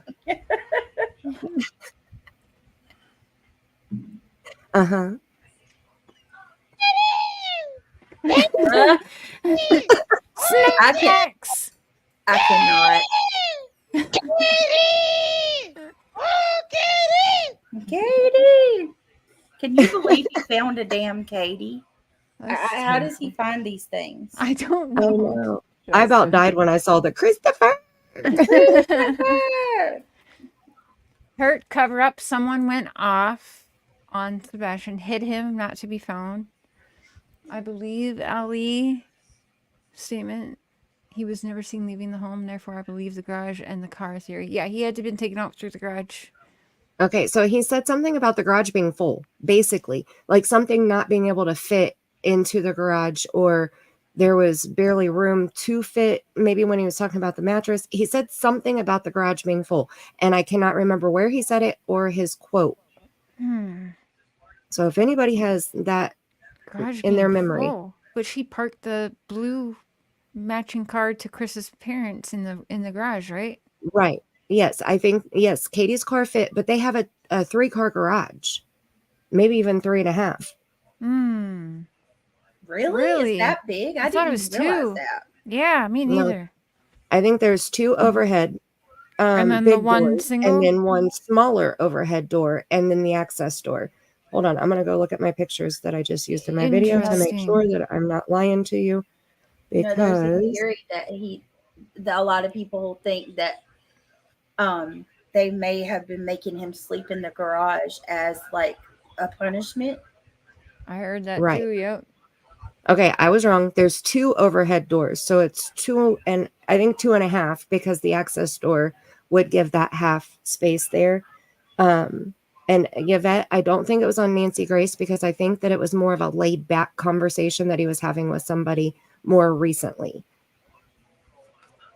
You ever wondered why they don't want to do a mainstream media interview? Like we've seen them do Nancy Grace. And then what was it, like that local news media with the Southern Belle type anchor? Yeah, that cried and prayed with him. But other than that, it's been like YouTubers. Right. Mm-hmm. I'm surprised they haven't contacted Dr. Phil. Right? Or like going on News Nation or something like that. How many families do we see go on news? Every case that I've covered, with the exception of this one in the last like 6 months, the families go on News Nation. Right. Yep. Something big. Yes, it is 2-car. I'm sorry. There's 2 overhead doors, but one of the overhead doors looks wider than the other, if that makes sense. If you look at, let me see. Hold on. I'll share a picture of it, since I've confused everybody now, because I was confused. The mainstream cannot put up with CB. Well, JLR walked around the whole freaking town was saying, we all know it's them. JLR. Crazy. I'll never forget, somebody told me, because like I said, a latecomer when it comes to the Summer Wells case, but someone told me when I was live one night, they said JLR, when Don was in jail, JLR wrote Don and told him that Candace was cheating on him. Oh my goodness. And then said, what did y'all say, that JLR even like made some pictures and sent them to Don? I'm like, oh my God. I wrote Don when he was in jail too and let him know about the whole fiasco with his phone and everything, and Tim Mullen and Candace and whatever. Gotcha. And within like 10 to 12 hours of me sending that email to Don, Tim Mullen had made a post about the damn phones on the Facebook thing. I would love for us to get together one night, because the anniversary's what, just in freaking this month. Yeah. I would love to do a Summer Wells live, and because you have so much knowledge on We this can do case. that. I'm down. Yeah, plan that up whenever. Yeah, we would got love 10 to. days, and it's 3 years. And 3 years, no new leads, cold case. Oh my God. I was praying to God that we would have answers by now. And, did y'all have that same fear about Sebastian when we found out he was in Tennessee and it's going to be Yeah, I was teabag? already, Oh, yeah. yeah. I was I like, was God, like, here we go again. yeah. Round two. Okay. And we are. What is this? 100 days. So here it is. Oh, yeah. So you have a small garage door, and then you have a wider garage door, and then you have the access door. Yeah. Let's see if I can. And see, that So- access door right there is the one I was talking about that's right beside where her work vehicle would have been. Yes. Yeah, if she would have pulled up just a little bit further. Yeah, Yeah. that made total sense when you said that. I never thought about that. So in her parking this there, is is she a blocking any screenshot. cameras? Yep. Right. If she would pull up, I wonder what angle the camera's coming from. Mm-hmm. But this is a screenshot from the video that I just uploaded this evening about all of the exits. So that's why you have all sides of the house that have the exits on them. You got the front door, and then this is the back door. And they were talking about a couch being in front of one of the back doors, but Chris said that here we go again. Right. I know. Basement, couch in front of the door. Chris said that you could exit the back door, that there was an exit that he used a word, I don't know, obscured or something. But you could get out of the house through the back door. So I know that inside of this is a closed-in sun porch. So when you're inside of there's more doors that go into the living room. Right. So I'm wondering if that's where the couch is and it's blocking that, but you can get into this sunroom. And I don't know, from the looks of it, there was another room that was behind the kitchen. And I think you might be able to enter the sunroom from that way also, maybe, but I'm not 100% sure. So, but either way, he said that door you can't go out it and lock it from the outside unless you have the key. So that door was off the table. And then the garage door would be too noisy. So that door was off the table. So that's why, reasonable deduction, they said that he went out the front door. But then Chris ruined that when he said that if anybody would have been on the front porch to type in the code, that they would have been seen on camera, even if it was a blurry shadow or figure. So that means that if Sebastian would have walked out the front door, he also would have been a blurry figure or shadow. And right here is the screenshot from TBI, and it says, to date, there have been no confirmed sightings of Sebastian since the issuance of the alert. And that was as of April 25th. So there it is. So he vanished. He's a magician and just vanished. And he didn't go out any of the windows either. All these windows, he didn't go out any of these windows either, because they were all locked and the screens were all still intact.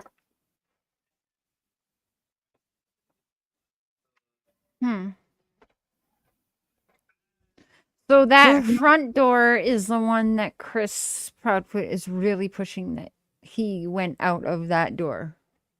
He and Katie both have said that that is the only locked behind himself. It locks automatically when you go out of it. Either it automatically locks, or you can type in the code from the outside to lock it. Katie never specified when Smiley asked.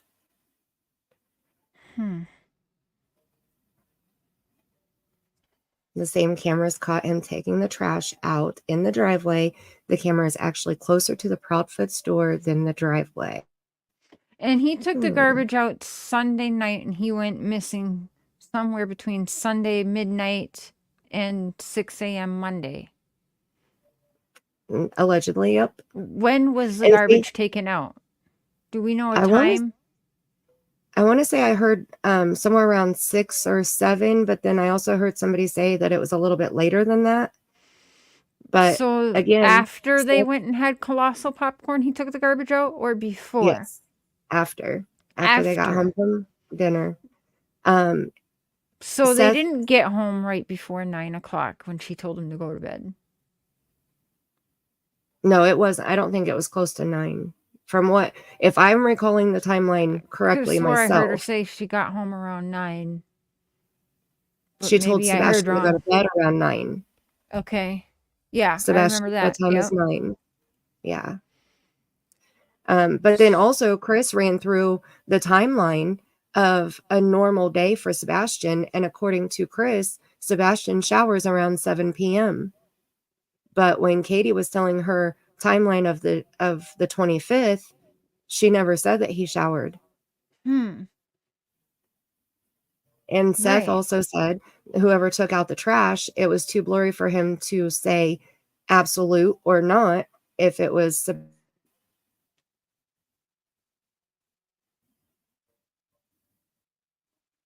Dispatch said he was in by midnight. Huh? What?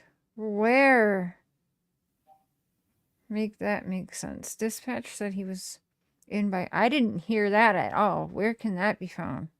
There is a recording, a video that has the first 11 hours. As soon as Sebastian was reported missing, the radio talk has been recorded and uploaded, and there were pictures that went along with it. It's a really good video. I'll have to send you the link. But it was the first 11 hours of everything that was said and done through police dispatch radio, like on the police scanner or whatever. From the original search. I'll have to go back and listen to that, Brian and Joe. I don't think that I heard that. But to be fair, I've only listened to that video one time and then splotches after. So yeah, I'm gonna want to hear that. Y'all, we've been almost just shy of 3 hours for doing this. So, are you still? Oh my going goodness! live Stop it! tonight, Brittany. For real. 2 Yeah, hours and 56 seconds, and I still haven't gotten to half of my notes. I'm gonna I hop haven't over either. to on mine for a little bit. Yeah, probably not. I'm probably not gonna be on too much longer, but yeah, I'm gonna hop on for a little bit. It's after Okay, 1 so You o'clock. said I can't you believe said a part it's 2. June. We could totally do. I'm down to come back and do a Yeah. part 2, and then Well, you can host it on. You guys can host the next ones, and we can take turns on the channel. yeah, It's I'm fun to telling get you. people get interactive and have to tune in. You know, where are we going to be this time? Where are you going to be Yeah. that time? I think I like that. I guarantee you, there's enough information where we could freaking go around the circle on each other's channels. It's good multiple times. conversations too, because Yeah. we think very differently, and we also agree on something. So I like it. I love it. I Oh, think this has been awesome. I really appreciate it. I want to say something before people start leaving. Yeah. The statement that people have been spreading as factual information Yes. that Yeah. Katie wrote back during their custody battle and divorce. Oh my God. That is Yeah. not factual information. That is Katie's allegations against Seth, Right. which also has Seth's response in those same documents. And Seth denies and explains his side of everything. So you have two different sides there. Now, if you want to believe every word that Katie said, then that because means it's that written you have to down. We believe have to believe Seth too. and we have to believe Seth's, and we have to believe Nina's too, because Nina Yep. shared her side, Right. and she's going through a custody battle right now with Chris. So it's the same situation, years apart. So if you believe one fully 100% and you're bashing Seth because Katie said that he did something years ago, then you have to believe every word that Nina said about Chris too. It is not factual information. Please do not share that as factual information. Yes. Parents Stop make passing false, that. it's false allegations. Exactly. It was unfounded. They got joint custody. There was no restraining order issued Boom. after the temporary restraining order was issued. If Seth was guilty of any of the stuff that Katie said, they would have done supervised visitation with Seth and Sebastian, not given him joint custody. He would have been arrested. She could have pressed charges against him. CPS would have been involved. They would have had supervised visitation. Something. There would have been something that happened. There was nothing. They got joint custody and no restraining orders after the temporary that is automatically given that we've already discussed earlier in this live stream. Well, and I Okay. just want to add to this too. Like, okay, if you're gonna go and believe everything that Katie said and say that, you know, everything she says is true, you believe her and what she said about Seth, then why did Katie agree to joint custody and no child support? So by your logic, if Seth's really this bad guy, then I guess you can find fault in Katie too, because she agreed to 50-50 to send her son back to this quote unquote monster. And I how mean, about this little fact? Seth didn't even have an attorney. exactly. He paid a retainer. And He paid a he's retainer, had an attorney. The attorney wanted to go low blows on Katie, and Seth told him no. Yep. And he fired him, and he went pro se. So if Katie really wanted full custody, she could have gotten it. that's interesting. And there's a whole bunch of channels on YouTube where they play Zoom hearings for child support hearings, child custody hearings, all of that stuff. You can educate yourself on the court process. They hire a guardian ad litem that comes in and is the voice for the children. They are not on either parent's side. They are not an attorney for the parents. They are not a voice for the parents. They are a voice for the child, the minors. And they come in and they talk to both parents. They observe both parents with the children. They do surprise visits, and any court custody is going to have that, especially when there are huge allegations like the ones that Katie made. So I guarantee they had a gal. They call it a GAL, a gal, court ordered by the judge in their case. I guarantee they did. And why are these same people like, they agree with it? They agree that everything Katie says is right, everything Chris says is factual, but Nina's a liar. Like, that's wild to me. And you could feel anybody that's an empath. Well, for some, Katie's just a liar now. She wasn't a liar before. Everything was being believed, and oh, my heart feels for her. I believe everything she's saying, right? So it's just what they're saying now, Brittany. Like, it's to fit new narratives for some of them. I can't. Another thing we have to remember too, okay, I learned this on Dr. Phil a long ass time ago. Dr. Phil says your perception of a situation is your reality. So when Katie shared her story about what happened with her and Seth, that was her perception of what happened. I think that it was, highly elaborated, or not elaborated. That's the wrong word. She intensified it more for the judge to make Seth look like he was worse than what he was, because that's what parents do when they're doing custody battles. I have seen every false allegation made against parents. Like, some of them, I'm like, really? You expected somebody to believe that? But they do it. Okay. So Dr. Phil says your perception is your reality. So when Nina is sharing her story, that is her reality too. Okay. What she says happened, that is her reality. She believes that Chris did those things, just as Katie, I think, believes that Seth did those things.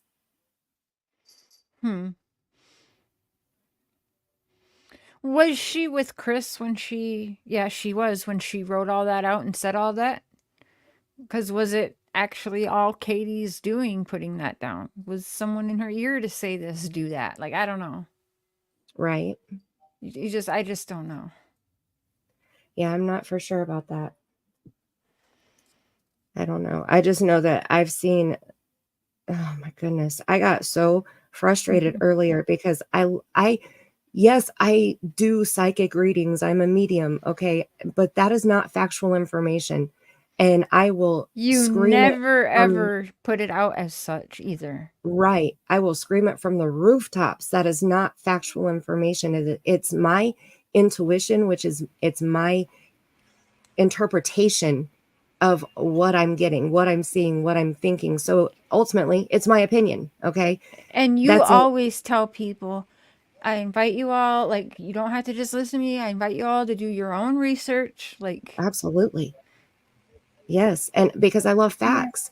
And if I have something wrong, I want to know I got it wrong, because I'm so precise and, meticulous about things. I don't say something unless I can tell you where to go look to find it, like that's why I'm so stumped about Chris saying something about the garage. That's irritating me because I usually have a good photographic memory and I can't remember where he freaking said that about the garage. But facts are big, you know, and people say things as facts and it's not facts. And that's how rumors get going. And then people are calling people, you know, names that should not be put on anybody that if they're not doing that stuff, you know, if you're not hurting a child, you shouldn't be labeled as such. Well, and what blows my mind too is like, we're not, I just, oh my God, there's so many things I want to say, but I'm not going to do it on Sheriff's Panel. I'm just going to say this. We should be allowed to have a discussion. And I'm the same way as you, Mindy. Like, I don't sit there and just state something as a fact. If it's my theory or it's a thought, I make sure that I say that, you know. Right. But we got people that don't even want to allow us to do that, and it's like that's what this true crime is about. We come to get.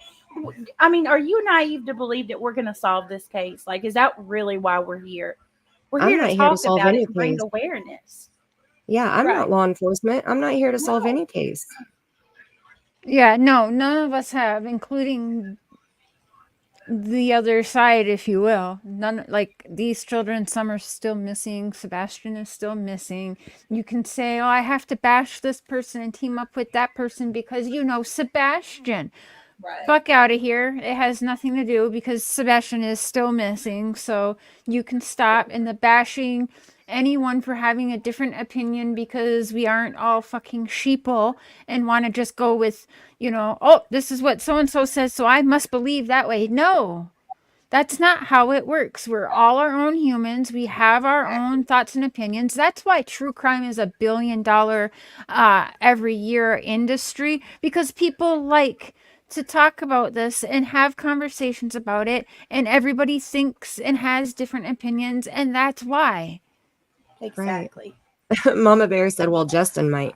We aren't doing justice to any case by sticking to one thing and having tunnel vision. We're doing nothing. Right. That's not all stones unturned. That's not making everything just about, you know, the missing child. That's nothing. That's just their excuse to get online. And I don't know, you know, these mean girls stick together, but that's just their way of having content. Let's bash this person for having this thought, even though, you know, my thought and opinion could be wrong, but let's bash these people for theirs. Or call people out for, you know, for us calling out the red flags on the Proudfoots. But then if you go watch these people, they're analyzing every one of Seth's interviews and doing the exact same thing. Yeah. But worse. Okay, so I've seen some of them, you know, because I like to get both sides, you know, so I've gone and watched people that have talked shit because I want to hear what they're saying. I want to hear what their perspective is because that's what I do. Okay, so when I'm over there and I hear them twist words, like they'll, like Brittany. Okay, Brittany's been reviewed a whole lot. Okay, she's the example. Okay, so I'm the devil. So Brittany won't even get out a whole sentence and it'll be paused 12 times and her words will be twisted and then it's misinformation. Then it's not what Brittany said. It's what the person twisted it into what Brittany said. And that doesn't help anything. That doesn't help the case. That doesn't help anything except for spread information and hate. It's hate. I don't care how you look at it. Hate. Exactly. When you're about somebody, you're degrading somebody. When you're talking about a jump scare, that is hate. Okay, that is being mean, that is being rude, and that is hate. And that's too much. It's too much negativity. Time is precious. Time is something that we never get back. Yes. We never get time back. This time that we've had tonight, I think we've used it wisely and it's been amazing. You know, this is something that I want to spend my time on. I don't want to go out there and bash somebody else because they look different. No, thank you. Or because they think different. No, thank you. I want to hear your opinion, but I can't hear your opinion when it's being overflooded with hate. Yeah. And that has nothing to do with the children that are missing, by the way. Thank you for tonight. Because tonight, it really genuinely felt like the good old days. Didn't Yeah. it? Like we had a Creators coming solid- together and just talking. Yes, that's what we need. Yes. We need to try to go That's what I'm back to saying. that. It's been great. Like, I love doing this. You know, I don't do my lives. Like I said, I'm a panel whore. I like jumping on panels. Thank you, And Yankee. it also makes me kind of watch what I say too, because I don't want it to come back on the creator whose panel I'm on, you know? So This is fine. Well, yes, right. Use your panel the right, or your platform the right way. You have a voice. You have, you know, so many subscribers that are going to hear what you say and going to see what you put out. And, you know, I make sure that on my platform that you're going to know facts, you know, and if it's not facts, it's my perception or my opinion of whatever, you know, but you're going to learn something. You're not just going to go and hear a bunch of hate, you know. I can't.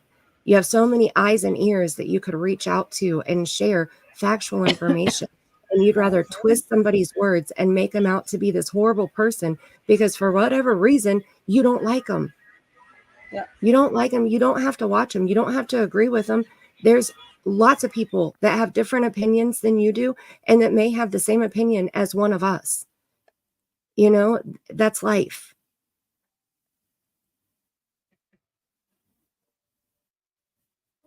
You're welcome, protected. No problem, dragons. Well, y'all, now it's 3 hours and 10 minutes, but I appreciate Thank you so much. I appreciate Justin, Brittany, Mandy for joining tonight.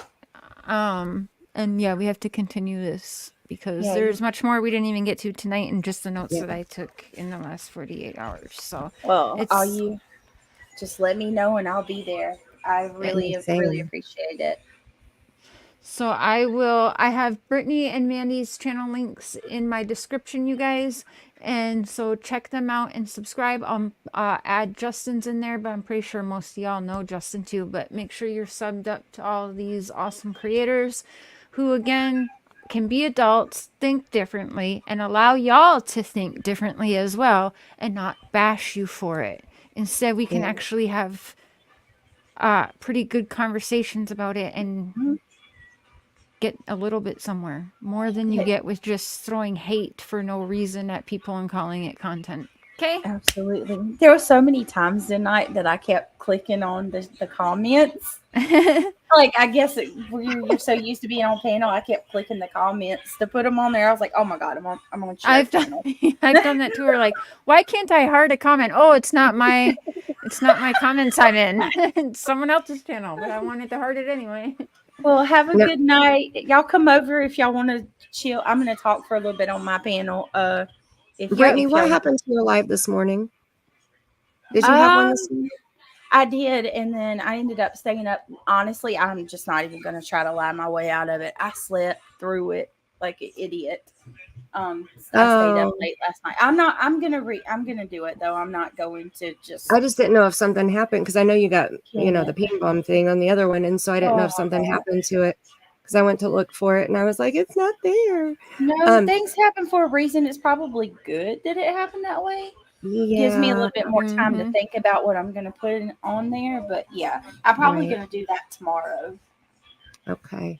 And I promised earlier that we were going to ask people's opinions about what happened to Summer. So share while you're saying your goodbyes, maybe people can put in the chat their theories of what happened to Summer.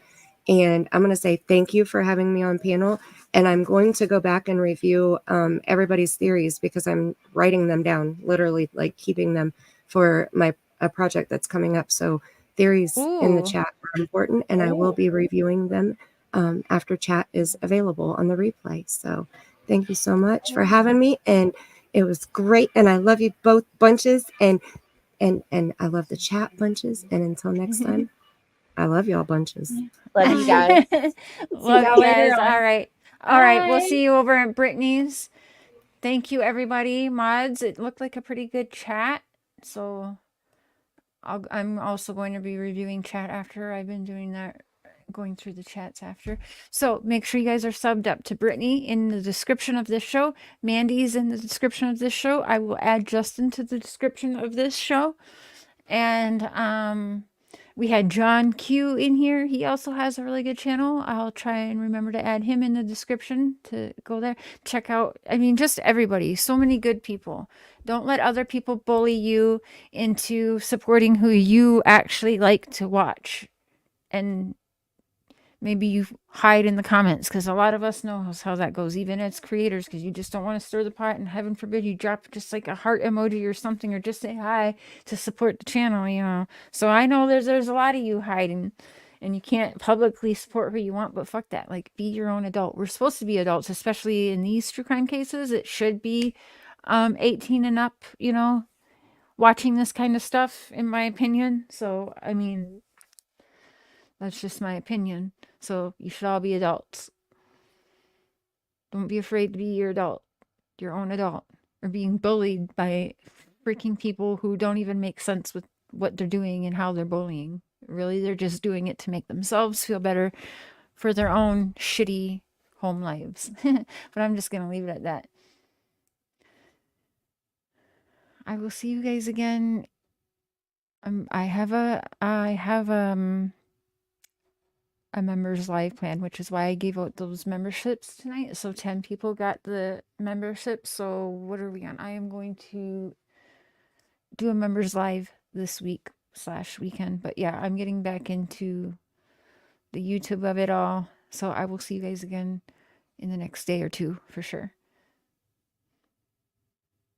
And earlier, I wanted to say, I don't know if I acknowledged it, Tammy Barnes, who also has a channel, by the way. Check her out, because she'll be doing live soon. Member for 41 months. Thank you, boo. Love you. She's definitely an OG. So thanks, everyone in chat, mods, members, panel guests, my friends. See you again soon. Bye.